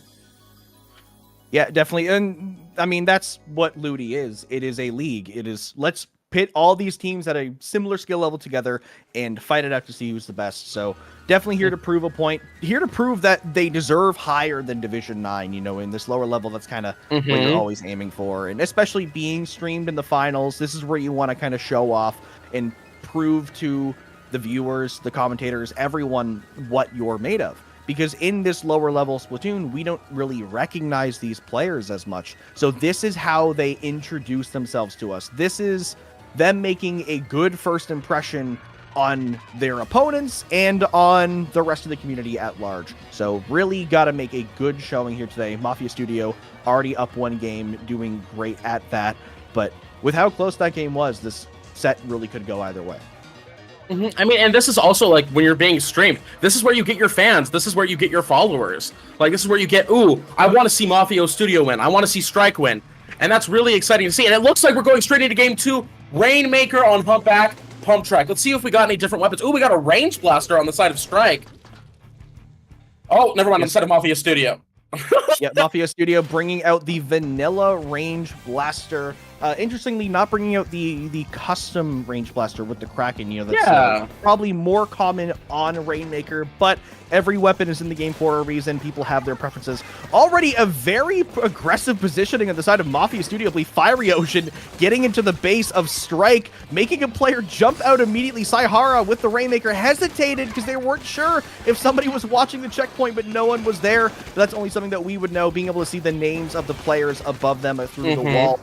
That will be Mafia Studio with the first checkpoint already in 30 seconds flat. Yeah, look at that. That was such a quick checkpoint, and Mafia Studio has done a really great job at getting their paint on the map. Like, the Rainmaker did get reset, but that was a really excellent early game push from the side of Mafia Studio. We see a bunch of specials going out right now, just trying to take control of mid and get the pop. Strike does get the pop. Let's see what push. Let's see if they can get a push in here and try to match Mafia Studio's energy. Yeah, Strike definitely want to get a nice early checkpoint here to negate any pressure and further pushes. The crab from Raisali is going to be a little bit too far from the play to prevent this checkpoint. Eris will get the Goldfish onto the podium. Gonna try to pop here, maybe get a couple extra points, as there's not really any players of Mafia Studio in position other than Hazrat, but the two indirects will get the pick. Saihara now walking in with that head. Gonna get a free pop and a pick just to compensate. Grab that soda, and now Mafia Studio are in control. Yeah, I mean, Strike got a pretty decent lead there. Not a crazy one. Mafia Studios with the right plays, with the right special usage, right callouts, they could easily push Pack 47. Although I think I just heard an Ultra Stamp go out behind them. I don't know if they're going to be able to push. They're kind of getting stalled here. Strike is playing a bit patiently. Looks like they're just trying to wait for them to get a bit closer so they could take the easier kills. Yeah, Mafia Studio losing their number advantage, so they are going to have to kind of play it safe here. Saihara doing a great job of keeping that Rainmaker in a spot where Strike can't really gain an advantage from it. Raisali going to come in with Saihara to kind of support that play and let them drop in here as they do get two picks on a Strike. There comes the lead as they run through. Oh, wow. But the hammer from Sari is going to get a couple of picks in that corner. Fiery Ocean, the last one alive, but it doesn't matter. They get one. Will they get two? Zigzagging back and forth. Face down Eris, but no. Getting shut down by Nezu on the respawn. And Mafia Studio do get the lead, but not as much as they were looking for. Both teams are getting past the checkpoint and pushing the envelope just a little bit, just enough to take the lead. As we see Fiery Ocean sneak up and get a pick here. They're going to get to the Rainmaker too. And, oh, the Ultra Stamp comes out. Oh, I almost hit the other brush instead. We got a brush battle here. Fiery Ocean got a triple, keeping going. Mafia Studio has a really good hold on mid, which is good because they currently have the lead and there's 2 minutes. Oh, we have a disconnect on the side of Strike, but we have to keep going because it is past the halfway point. I like Jorian's cheeky little spectate the DC and wait for the commentators to realize what was going on. But yes, Mafia Studio taking full advantage of that permanent numbers advantage from the disconnect are going to walk in and KO that game.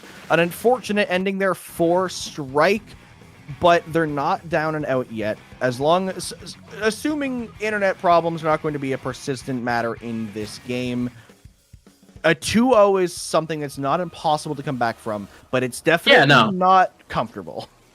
No, absolutely not. This is kind of bad early game, especially with the DC. I mean, like, pull out the hotspot, man. Maybe the hotspot's better today. Honestly, even with the numbers advantage, Mafia Studio had a really solid hold on this game. Like, they got the first checkpoint within the first 30 seconds, and they pushed just past to take the slight enough lead. They had a lot of paint control as well. Like, Mafia Studio has a really solid build and, like, thing going for them. Yeah, and honestly, going back to what I talked about in the very first game, you asked me if there's any weapons to keep an eye out for. I mentioned Fiery Ocean on this brush. They haven't been shut down by Strike. They did have a bit of a slow start in game one, kind of found their footing in the last half of the game. But this game, that opening was disgusting. We're not even 10 seconds in. They're already on the window of Strike, making a player jump out. They go 2 down, a free checkpoint.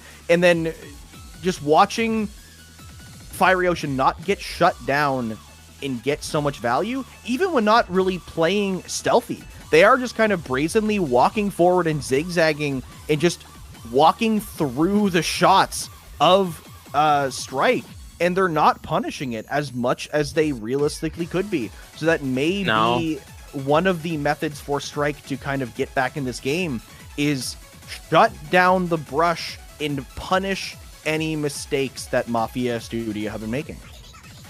Absolutely. I could agree with that. Strike has plenty of time, though, to strike a good comeback here. See what I'm sorry. Looks like up next we've got Clams on Umami Ruins. Any opinions personally on Umami Ruin Clams? Umami Clams actually is going to be a great place for Strike to get back because there is no way for the brush to get in but forward. I just talked about how they need to let that brush walk at them and take it down. This is the map to do it. There are no easy flank routes. In fact, there aren't really any flank routes. There's no other way in but forward. So Strike need to form a nice defensive barrier to their base and not let anybody in. We have the utility on the comp. Eris on that pencil can set up on the hill and have the vision and let the team know here comes the brush. And as soon as that happens, Nelly, Nezu, and Sari, they have any numbers advantage will get them the kill there for sure. So I'm looking to see Strike make a comeback here because this is a map that is going to funnel Mafia Studio into the power of their team. Oh yeah, absolutely. And if you just take, like, my favorite thing for with Clams, like on Crab Leg and Museum, well, I guess Museum, you have two ways you can push in. But Crab Leg, Umami, Museum, you have really that one. Oh, Inkblot's another good example. If you want to push straight forward, I guess you can also flank. Regardless, if you have the right specials, you can push them with a Reef Slider, you can throw your strikes in, you can sneak in and pop a bubble. As long as you coordinate your specials correctly, it could be very easy to get a ball in. As long as you got enough people up and enough clams at your disposal, it should be really easy for either team to get a lot of points here.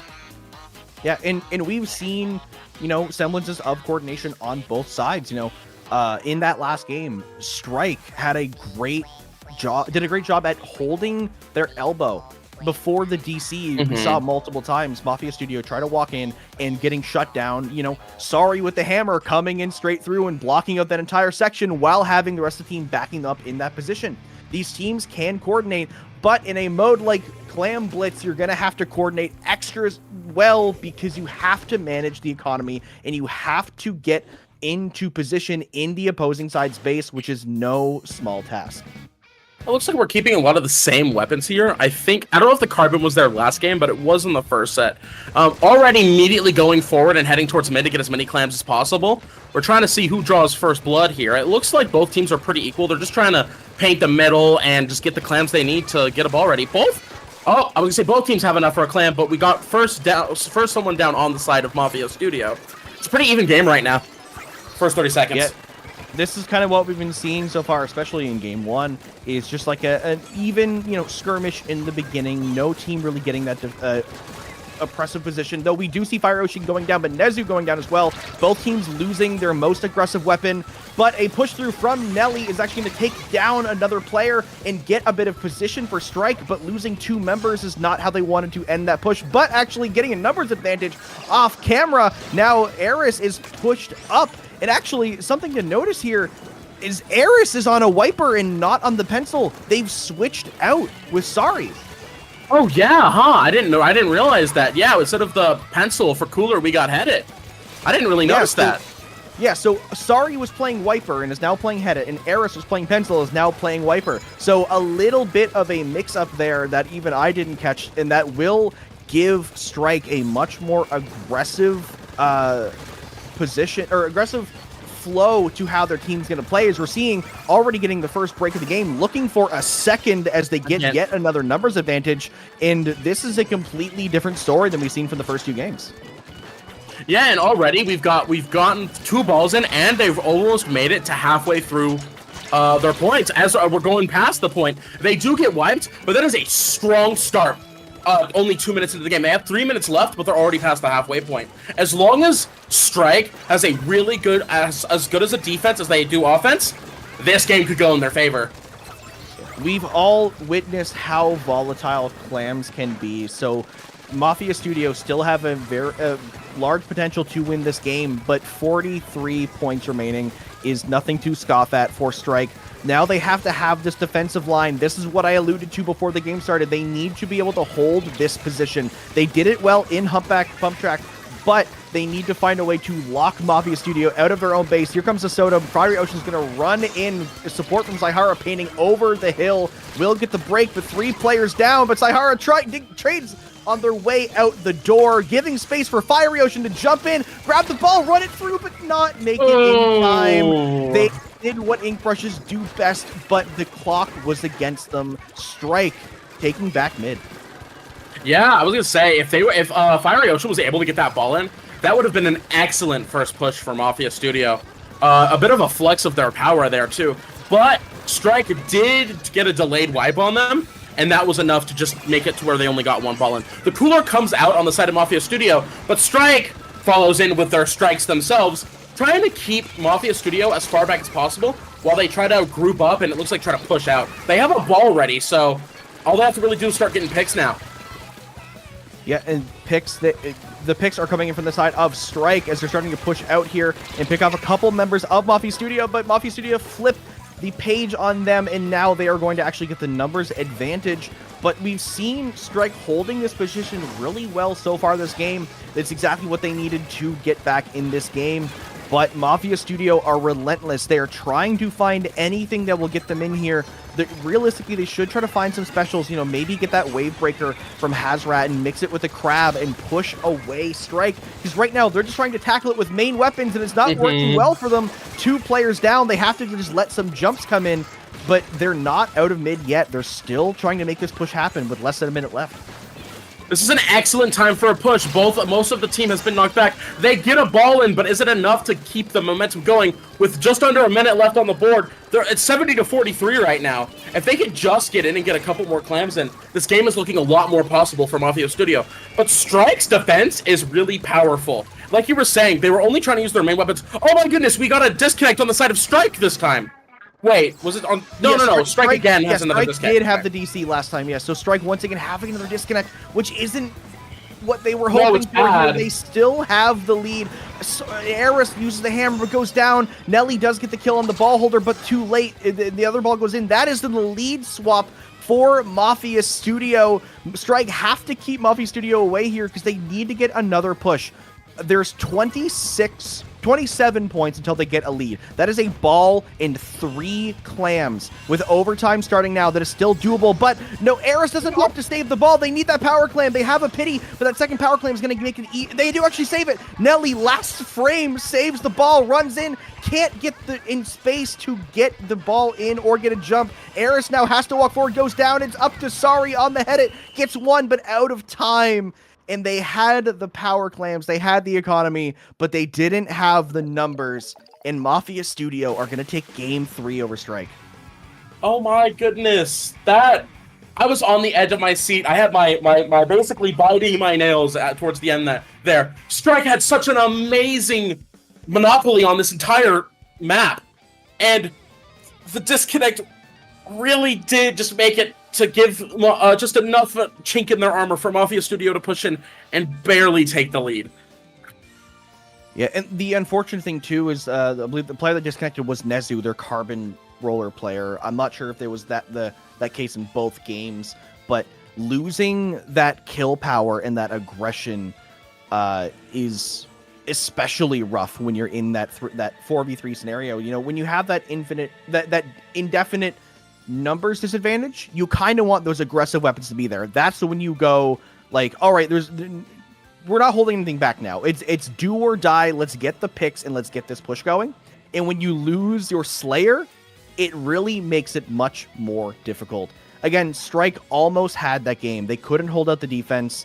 And then when they were on the offense in overtime, they had 3 power clams, but could not get in range. And ultimately, that game could have been a very different story, but internet is one of those funny, fickle things in Splatoon that... Actually, yeah, I was going to say, like, oh, I wish it was a LAN game, but honestly, people DC at LANs all the time. It's one of those tricky little things with Splatoon and competitive gaming as a whole. It's a factor that it just happens some days, but you hate to see it when it happens here in the finals. It also looks like we just got notice 2 different Strike members. So the first disconnect was a different player, and this time it was a different player entirely. So as long as I feel like if Strike could keep their internet together, that clan match was proof that they got this, that they could really hold down and hunker down when they need to and make the aggressive pushes they need. And we're going on to Mako Tower next, and I love Mako Mark, probably my favorite map in all of Splatoon. I like the flexibility. You could take the alleys, you could go straight through, you could go up the stacks. For Tower, it's a bit different because you're following that path. I can see a lot of interesting plays here. Maybe the pencil might come out because it's a very flat map with a lot of space for that pencil to get the shots that they need. The range blaster could also be nice because of all the ledges. Same with the carbon. A lot of strong weapons that we've seen these teams play with already are great for this map. Yeah, a lot of weapons that can utilize those streets and also utilize the ledges on both sides, as you said. But that also becomes a bit scarier for Strike, because Mafia Studio already up 3 games to 0 in this set. And they have a brush, they have a blaster, they also have a crab and a headit. The crab and the headit are going to do a great job at pushing that tower, and Hazrat and Fiery Ocean on the blaster and the brush respectively going to do great at using those streets and utilizing those ledges. So Strike are really going to need to kind of up the ante here a little bit. They're, as we are getting further and further in this set, they're having less and less of a comfort zone here as they're going down each game. So this is where you need to win, because sure, you don't lose after this next game, but if you're down 4-0, you have to reverse sweep in grand finals of your LUTI div. I don't want to be in that position. I don't think they do either. I think I can speak for anybody. That is not where you want to be, unless you are farming content. If they get the reverse sweep in finals, that is peak VOD for you to have for your Splatoon career. Absolutely.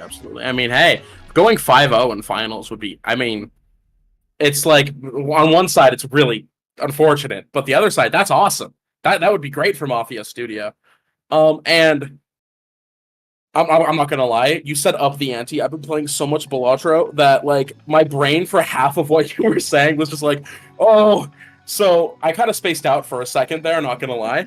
But I'm really excited to see if we could just get these disconnects under control. Strike has a lot of potential to turn this game around. I think turn this set around. Yeah, and that's the unfortunate part too. Is you say, yeah, like, get these DCs under control.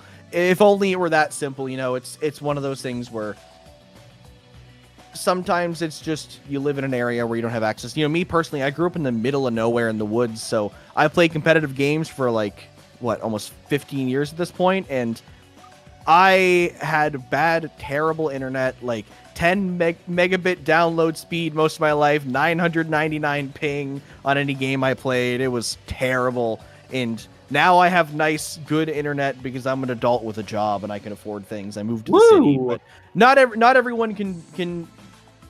Not everyone's in that position. You know, a lot of players who are still in college and can't. You know, they're using campus Wi-Fi. People still living with their parents. It's rough, and just location in general. But hoping that we don't see any more DCs in this set. Or you know what? Let's see if Mafia Studio DCs. Let's even this game out a little bit. Give Strike a chance to give. Yeah, I'm toxic. That's right. I'll wait for Mafia Studio to DC.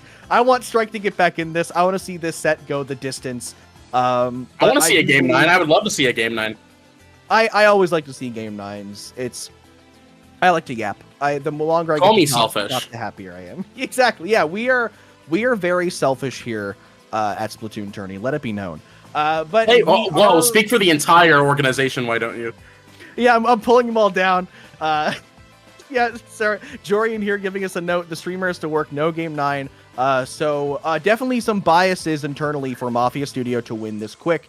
But we are getting into game 4 very quickly as both teams are back in the lobby. They are loading up, readying up the game. And yeah, Tower Control, Mako Mart, going to be the game where we see if Mafia Studio are going to bring themselves to division point or if Strike are going to finally strike back. Hey, you got a strike joke in too. I had to fit one in there. I can't think of any from Mafia Studio, but I'm thinking I'm gonna get a pun in there somewhere. We'll see. Hazrat can DC. They can DC. Fun fact: player is allowed to DC. They're able to. You're allowed to. Yes, we are now getting into game 4. Mafia Studio looking to take this game to get themselves into a nice position to look at taking a sweep. Strike looking to take back this set into their own hands after a couple of unfortunate DCs are bringing in a brush instead of the carbon from Nezu. That Zipcaster is going to be deadly and maybe get them back into this game. It also looks like we have a custom range blaster this time instead of the original. I'm assuming for Kraken G's on the tower, which is disgusting. Yuck. But I get it. I mean, whatever gets you the win. Already, Mafia Studio 3 down, though. Strike is like, you know what? Let's show them what we got. We've had 2 DCs. Let's get a good lead. And they're already heading towards the first checkpoint here, Hammy.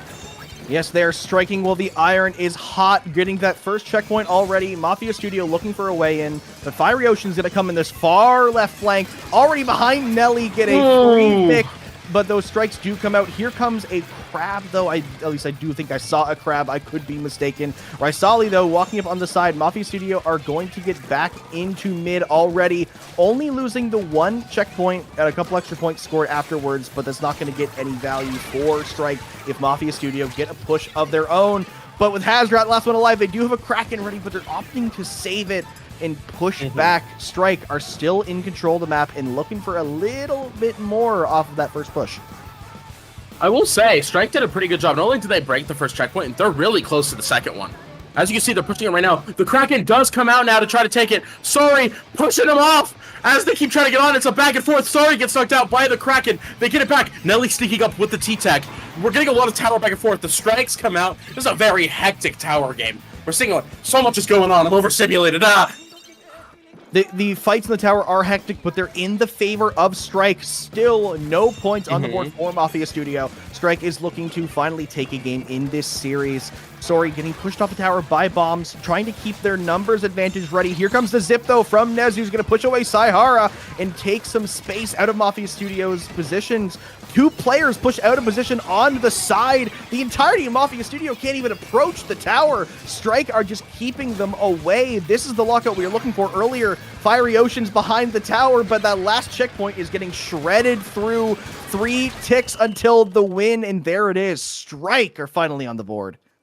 Heck yeah, we were 3-1. Strike takes this game. What an aggressive play from Strike this game. They're really... I don't know if they're listening to us and hear what we're saying, but they really walked in and showed we may have had 2 DCs, but we're still in this. You know what their strategy is? That win was so quick, I'm pretty sure the strat is win before you can DC. If they look at that, they won in 247s. That was 2 minutes and 13 seconds. They just won quicker than the DCs could happen. Yeah, the DCs kept happening very late in the game, so that's the strat going forward. Just keep KOing. Why don't top players do this? Just KO quick. That is how you win Splatoon. Who would have thought? Who would have thought? Just lock out the other team. It's that easy. Yeah. Just win. Just win. For game 5, we got Robo Ramen. Oh, a classic map. I love Robo Ramen. With the flanks you got, there's a lot of ways to get into the zone here. And it's another flat map where you can set up a crab, you can set up a pencil, like on that little, like, skinny ledge. I don't know what you call that wall. You can set up and really just dominate the zone as long as you can keep the other team locked out. And speaking of which, I have the elbow on Robo Ramen. After you get enough picks and can push them back into their plat, other than the 2 flanks where you can jump down and sneak out, it's pretty easy to keep them in plat and get a knockout, which Strike might try to do. Like we said, they're trying to get the wins before the DCs happen. Now, what I'm looking for in this map is Ramen Zones it's the classic king of the hill. It is a large hill in the middle of the map where you want to stand there as long as possible to get as many points as you can. It's flat zones. But the walls 360 degrees around it are paintable. The ramps, the walls on each side, you can climb those. There's no unpaintable walls or glass or anything. And look at the weapons we see in the set. Carbon rollers. Hey, me on screen, I'm disappearing. Splatter shots, wipers, brushes, everything that wants to climb a wall and kill you as fast as physically possible. So this map may come down to which team has the better flanks and the ability to either distract their opponent or show up unexpected and uninvited and take back that zone. We haven't seen many cheese specials, such as sliders or such as many strikes. We've seen a couple from both sides with those T-Techs, but each team here is looking to play those stealth plays as the game is hopefully not disconnecting. We are having a slow... Oh, no! Oh, no! Well, that happened. Well, in the favor communication error. of Strike, the communication error did happen before the game started, so they don't have to worry about having a 3v4. They got it out of the way! So, They got it out of the way! Yeah. Now that's just... Yeah, the Game 5 DC happened. Now they can play Game 5 without worrying. That's how this works. You get one. You get one. That's totally how that happens. One per game, yeah. So we can yap for a bit longer, so they might need a second, huh? Yeah, the room is going to have to be remade because with that comm error, the whole room explodes because Splatoon is very well programmed. We love that. Yeah. See, the unfortunate part is that we couldn't get to the weapons because I would have loved to see if there's any switches because we have seen a couple of minor adjustments in the set. Streamers late to work confirmed. Yay, let's go. We can't switch the stream midway because if we were to get another streamer in here, we'd have to end the stream and put it back up. This is the part where I once again give huge, massive shout outs to all the production people in the comp scene, but specifically Jorian doing all kinds of events and also streaming for us, being late to work, but streaming because somebody needs to do the work. It is very thankless and very difficult, but we greatly appreciate you. Love and respect. That was not a heart shape. That was like a circle. My hands aren't flexible. Anyway, so yeah, ramen zones. This really is probably going to come down to which team has the best ability to flank and get behind the opponent, and even just distracting them. Even if those flanks don't get the kills, even if everyone turns around and then 3 people walk just straight in and get the picks, it's going to come down to those stealth plays. I don't think either of these teams are going to win if they just walk forward with all 4 of them. That's not going to work out in their favor. I thought you were just going to stop there. Neither of these teams are going to win. That's not how that works, Hammy, but thank you. No, you continued. Yeah, I feel like once you get, it's really easy to get someone to sneak back and knock out a flank, get a flank in, when that you're pushing the plat. This is one of those maps where it can stay pretty even as long as you can get the flanks you need, and as long as you don't get knocked out too quickly. Yeah, that is the second way to win Splatoon after knocking out quickly is not getting knocked out quickly. That is exactly what our teams here are looking to not have happen to them. And again, Strike have, they finally have a win in the series. They've shown how aggressive they can be and have been making the proper adjustments. We saw the switch where Eris went to Wiper off of the pencil. We saw Sari switch to that backline roll, and then Nezu opted to go for the Octo Brush with that Zipcaster instead of the Carbon, which ultimately gave Strike that extra little bit of speed they needed to get in. So now I'm curious to see if Strike are going to continue to adjust, or now that they've won, are they going to stick with what they found have worked and see if Mafia Studio can react to it? Yeah, and now that Mafia Studio sees that Strike can play aggressive, maybe they're going to try to do the same thing. They have the opportunity to try to do the same thing. They can strengthen their defense so it doesn't happen as easy. Both teams here are trying to win, so let's see what we got here. Yes, and we will see very shortly as the game does not DC. Immediately we will see our players coming in. The same comp coming in from Strike, who are now on the alpha side.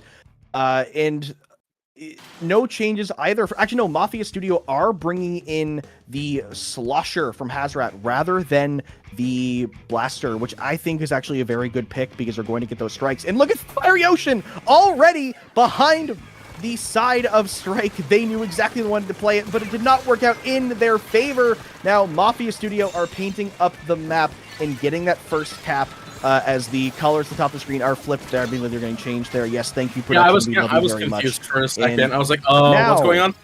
Strike are in control of the map. All right, so purple Strike, green is Mafia Studios. I'm a bit slow, I'm not going to lie. Yes, Strike. Yeah, yes, the okay. colors are correct. Strike is in the yellow here. They're in control of the map, but do lack the numbers advantage. And yes, I that is yellow to me. The color debates in Splatoon are always going to arise. So many people see different colors, but I see this as yellow. And Mafia Studio in the purple, trying to break back into mid, and they do have the zone, but with these flanks from Strike, it's not looking pretty. Yeah, no, apologies there. I just couldn't help myself. Let's go back to the game, though. Mafia Studios throwing out strikes didn't do anything for the zone. Strike has a really, really strong hold. As you can see, they're starting to get that push in.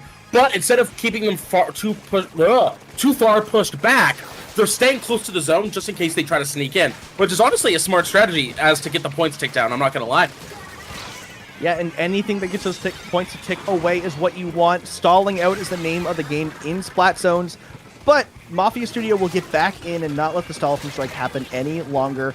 A short penalty for them will mean they'll start counting down. Nelly by themselves, not able to let their team respawn and regroup with them, will get picked off. A stagger starting on the side of Strike as Mafia Studio are just keeping them down and ever so slowly inching closer to a lead.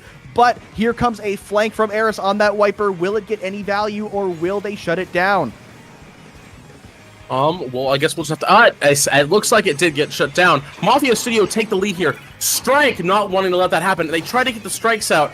Mafia Studio doing a great job. They use their counter strikes instead, and they keep the zone here. Oh my gosh, Hazrat getting 2 down right off the bat. We're seeing, once again, like we saw earlier in the games, both sides, left and right, we've got at least 1 or 2 people going down. Very even matchup. Mafia Studio, 10 ticks left. Let's see if they can take it. Strike throws out their strikes, takes control in the last second, giving Mafia Studio a heavy penalty. Yeah, hefty penalty there for Mafia Studio, but with a lead in less than half of the game, Strike will have to get a good holdout to get the lead. And Mafia Studio, well aware of that, know they just have to stall as long as possible, and if Strike managed to cap the zone, they just have to flip it. They can just throw those strikes in from the bucket. They have the crab, and they have the utility to flip that zone relatively simply. But it doesn't even matter because they're still in control of the map. They're still keeping Strike away. Nezu's coming in with this Zipcaster to try to do something about that, but will get pressured by 3 players, but with the help from Eris, unfortunately, won't find the value they're looking for, will go down. Mafia Studio looking to cap back the zone.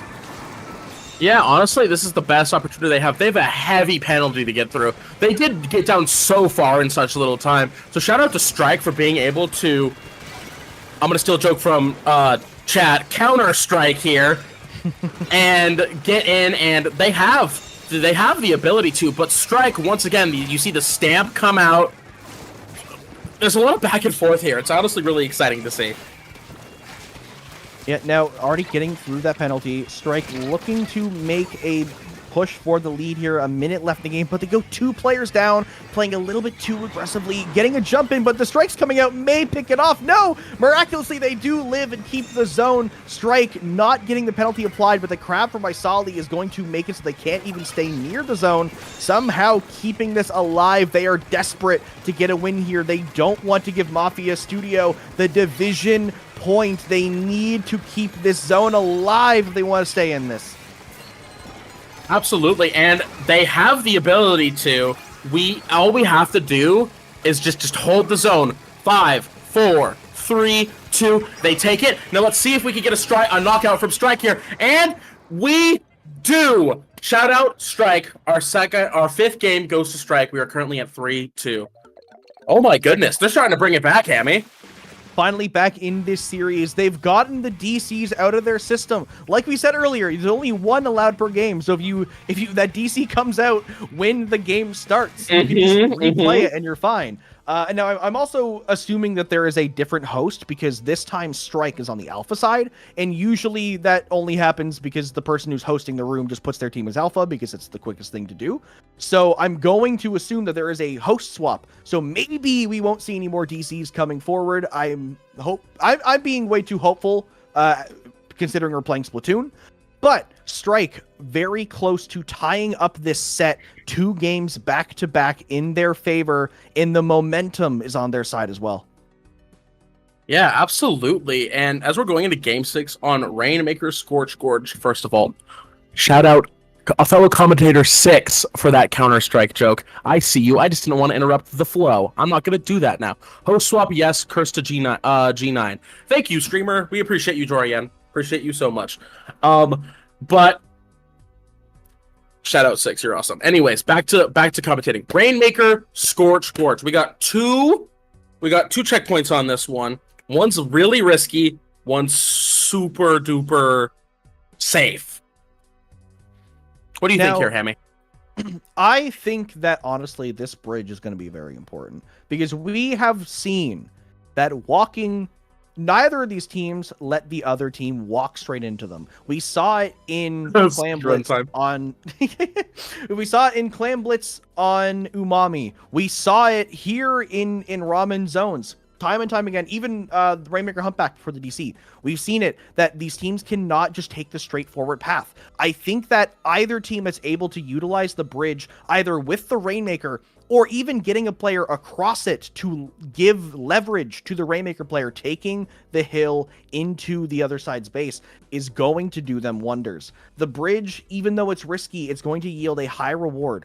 So realistically, maybe the Rainmaker can't get across it, but look at Fiery Ocean on that brush. Look at Nezu on either Octobrush or Carbon. That is going to be the pin that is going to break the camel's back as we get into this game. Absolutely. Let's see what we got. We still have Fiery Ocean on brush, not surprising, and we do have an Octobrush on the side of Strike. Nezu with the Octobrush. Thank you. We got the Vanilla Range Buster coming back on the side of Mafia Studio with Hazrat there. Let's see what they could do with it, Hammy. It looks like Mafia Studio did get the pop. Yes, already pop going.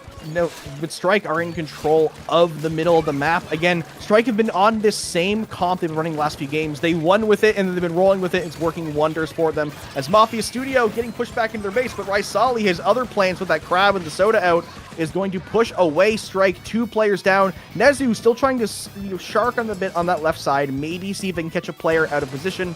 But Hazrat, just blasting towards them, is going to have to back up because they realize that the AoE is going to spell danger. And Strike and Mafia Studio both looking for a way to really break through mid here. Yeah, and honestly, Strike is doing a really excellent job at getting the pain out they need. We got a couple players here getting close to special. We see the T-Tech go down. This might be enough for Mafia Studio to get the push in they need. 2 down on the side of Strike. Let's see if Mafia Studio takes advantage of this. And it looks like they're going to pick up the Rainmaker. Let's see what they do with it, Hammy. Already walking straight towards this checkpoint, but they have no one else on the left side. But Fiery Ocean able to run straight through. No players of Strike available to defend as well as they wanted. Gives Mafia Studio the opportunity to walk in for free. But they do get a couple picks now. They're looking to keep this Rainmaker from moving forward. 2 players down to Mafia Studio. It's now down to Saihara. They looked like they wanted to grab the Rainmaker, but didn't. But Fiery Ocean jumps in and gets 1, but do get picked off. Rainmaker reset. A little bit dicey for both sides, but no one able to make a play there and just resetting back to mid. Absolutely, Hammy, and as that was a really excellent push on the side of Mafia Studios.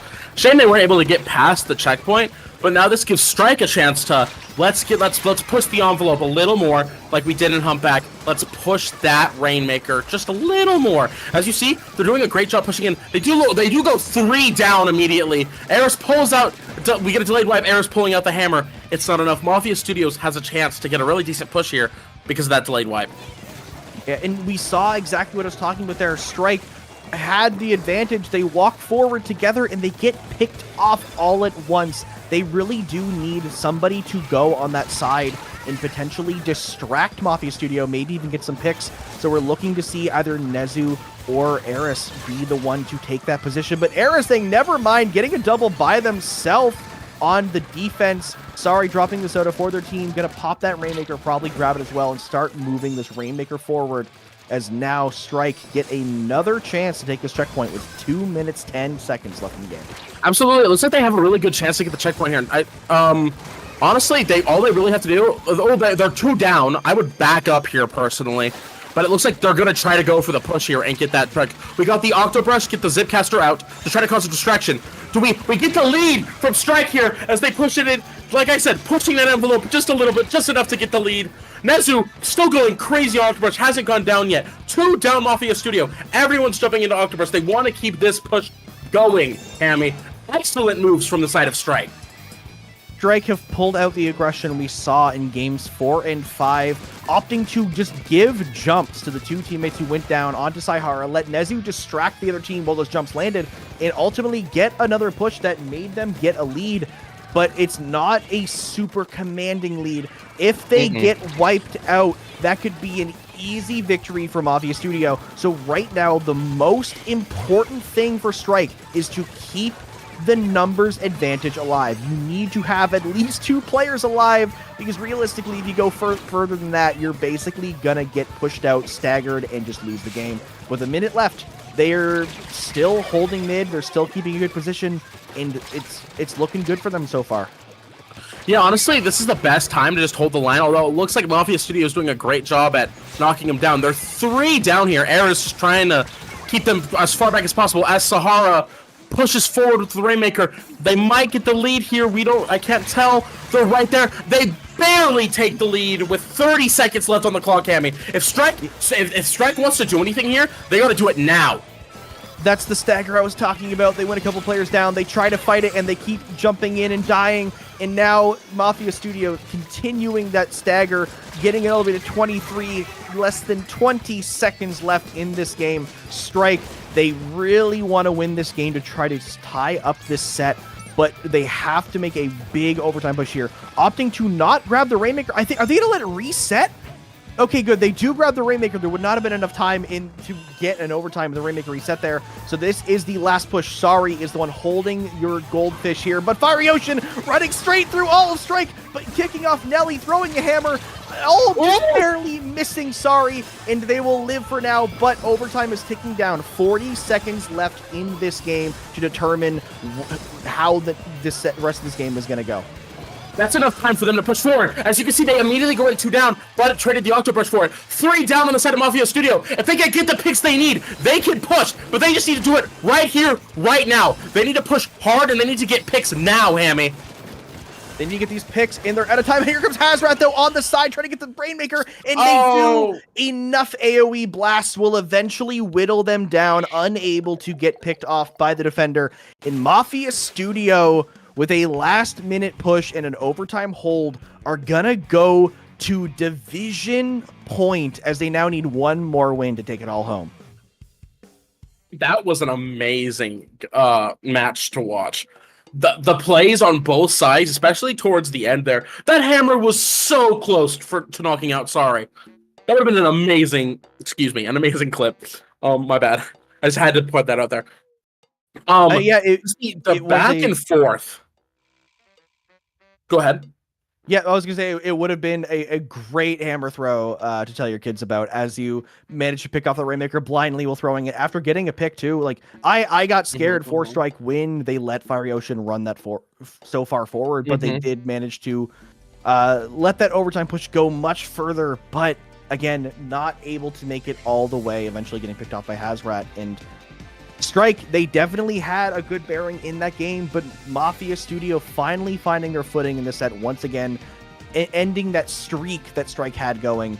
And now Strike need to win the next 3 games that they want to be your Div 9 champions.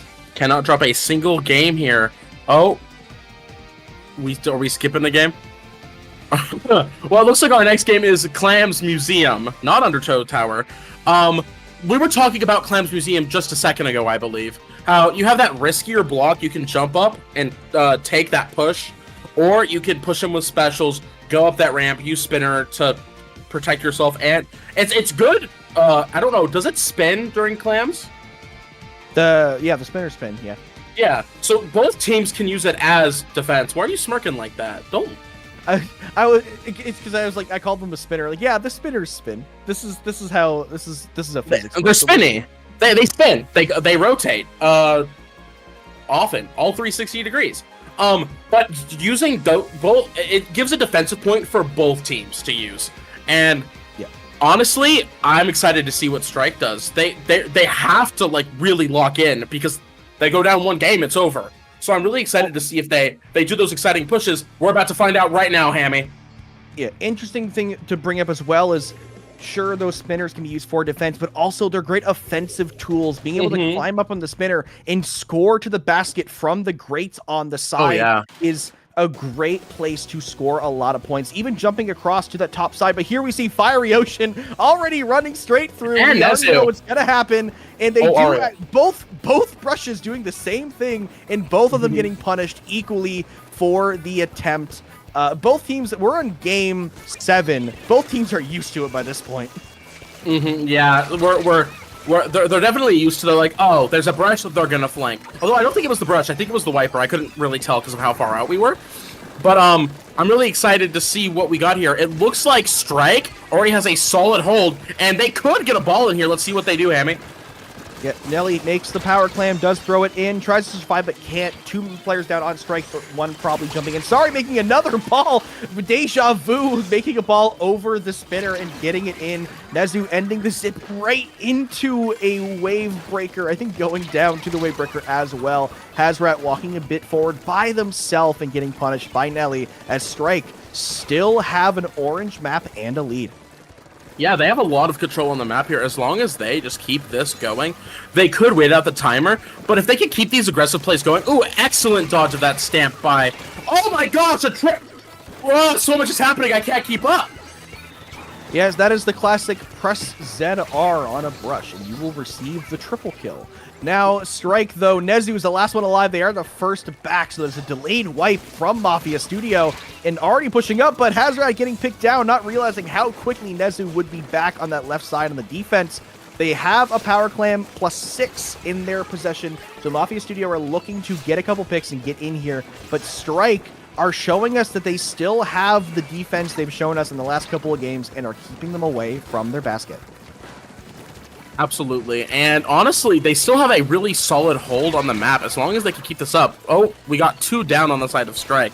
But if they, like I was saying, if they can keep this up, these next 3 minutes should go by in a breeze. Although Mafia Studio does have a ball made already, and it looks like they're starting to push it to plat. Oh, we got a brush battle. Nezu wins the brush battle and almost trades the Hadit. Honestly, it looks like Mafia Studio is going to get a ball in here. Mafia Studios taking that spinner to get the ball in. They do manage to break, but going down. Saihara not able to stay alive as long as they wanted to. Fiery Ocean with the ball ready to get it into the basket. Trying to run through, but not enough time. They're not going to be able to throw it in and get picked off to boot. Strike are going to keep a lead and stave off that push from Mafia Studio, but they are still poking away. Here comes that crab from Isali. Gonna get a pick. Sari is in an awkward position. He gets picked off as well. Strike starting to stagger a little bit and letting Mafia Studio in, but no power clam in hand. Never mind. Hazrat made one, and they're looking to get it in, but can't quite yet. You know what I'm noticing, Hammy? We are seeing, like, from... Oh, no! No! The disconnect on the side of Strike once again! What we are seeing is a DC yet again, unfortunately. This one coming from Sari, so a different player than earlier. It was Nezu the last time, so... Unfortunate DC issues and the wipeout. Mafia Studio are going to take full advantage of this and go for a lead. Absolutely. What I was going to say was this Clams match is looking very similar to our Mommy Clams match, where they got 2 balls in, and Mafia Studio was only able to get 1 ball in. And continuing with a bit of a commentator's curse here, we got a disconnect on the side of Strike. I wouldn't even call it a commentator's curse. I would just call it a being in LUTI finals curse. You know, this is exactly what is bound to happen to some people. Just DC after DC. It's unfortunate too because it is different players, so it's not one player having connection issues. It could be a lobby thing. It could be a Nintendo thing. There's no way really of knowing. But Mafia Studio taking full... Did they mark the score as complete? The score... Yeah, that's why I said, hey, I was trying to interrupt you to say, hey, that's not fair. They can still take it back. There's still 40 seconds left, Jordan. Put that back down to 4. I think that's actually... Either way, Mafia Studio trying to end it here. They are trying to get this win. Another wipeout. An unfortunate position for Strike. It's the helplessness. You know that there's nothing much you can do, but just try to fight back and maybe clutch out a win. But there is the KO. Mafia Studio watching Strike DC in 3 separate games, taking them, saying, that's how Mafia works. and they are going to be your Division 9A champions. Congratulations, Mafia Studios. Like, nice joke out to get at the end there. That was a nice one. I finally got one. I was thinking, yeah, we got it. Find a Mafia joke, and I finally revived a meme from like what 2018, 2019. That's an old joke. But yes, Mafia Studio, albeit unfortunate for Strike, Mafia Studio will take that set. It's how it is. The rules are written for a reason. It's unfortunate, but it's a fact of the game. If anything, Strike should use this as fuel for a vengeance later. Let's say, like, no, we could have won this div if there weren't TC issues. We're going to lock in and we're going to win more games later. But for today, Mafia Studio, we're going to take it. Say they still placed second. They got all the way here, and that is nothing to scoff at, Hammy. They did a really excellent job to get to the second place. It is unfortunate, but we still saw some amazing games today, despite the DCs, I'd like to say. Yeah, definitely. And I like you pointed out, too, is there are 48 teams in Div 9A, and they came in second. They lost. They lost to a team, like, Mafia Studio only dropped 3 games this entire division, and they made them lose twice, despite all the DCs. So they not only made them lose almost twice as much as did the entire season, but they also have the copium of having connection issues. So definitely, like, nothing to scoff about from Strike's playing. They had absolutely had not. A comeback. They were playing so well, in the lead in multiple of the games where they had DCs until the DC happened. So huge props to them, especially for playing it out too, not giving up when the DC happens. They continue to fight it. Thankfully for Jory and our production, though, that will cut that set short, not going into game 9, so they can stop being late for work. I mean, they're already late for work, but they can go to work and be less late. So we're not going to take up too much of your time. We're going to end off here. We have more LUTI Tonight action coming to you tonight. Our last 2 division finals of the LUTI Season 16 are going to be Roulette and Cosmic Cherries for Div 6 at 8 p.m. Can't hear you over, Hammy. And what? What'd you say, Dorian? Yeah, so sorry, just people, we have things talking in our ear. Yeah, so 8 p.m. EDT is going to be Roulette and Cosmic Cherries, and then 11:30, I already forgot who it was. It is I got it. To be an Invaders at Div 10A. So after that, LUTI is done. So make sure you come back tonight, because you want as much LUTI Tonight action as you can get before it's gone for a whole year until LUTI comes back. LUTI is too infrequent, so you don't want to miss it. Yeah, so thank you all for watching. Again, thanks to Strike and Mafia Studio. Great gameplay today. Amazing games. Before we go for now, Slat, where can the lovely viewers find you? So I am unfortunately still on Twitter. If you want to go check me out there, you can find me at Slatica1. But something you can see is I'm getting back into YouTube content, and I'm streaming a lot more. If you go to twitch.tv/Slatica, you can catch my streams, as well as if you go to youtube.com/@Slatica. I'm going to get a video out there at some point, but if you like hearing me yap, go ahead and check those out. Hammy, where can the lovely people find you? You can find me basically everywhere on the internet at Hammy in the Wall. Most actively, you will find me right down here. hitw.inc is my blue sky. You can also just go to that URL and it'll bring you straight there. With the LUTI season being done, I'm probably going to be getting back into, streaming and making videos and stuff like that, because I've been enjoying commentating all throughout the season, and there's going to be a void in my heart now that LUTI Tonight is gone for the season. It really is a wonder to be here. So again, shout out to all of the LUTI Tonight production. They're going to do a whole thing tonight talking about it, but shout out to everyone that's a part of it. It's a great thing, and I'm glad to be here for yet another season. So once again, Thank you all for watching. Come back tonight for the last 2 division finals. Jorian, thank you for production. Slat, thanks for yapping with me on the mic. I appreciate it. And it was a pleasure. See you all later tonight for some more Splatoon tourney here, LUTI Tonight.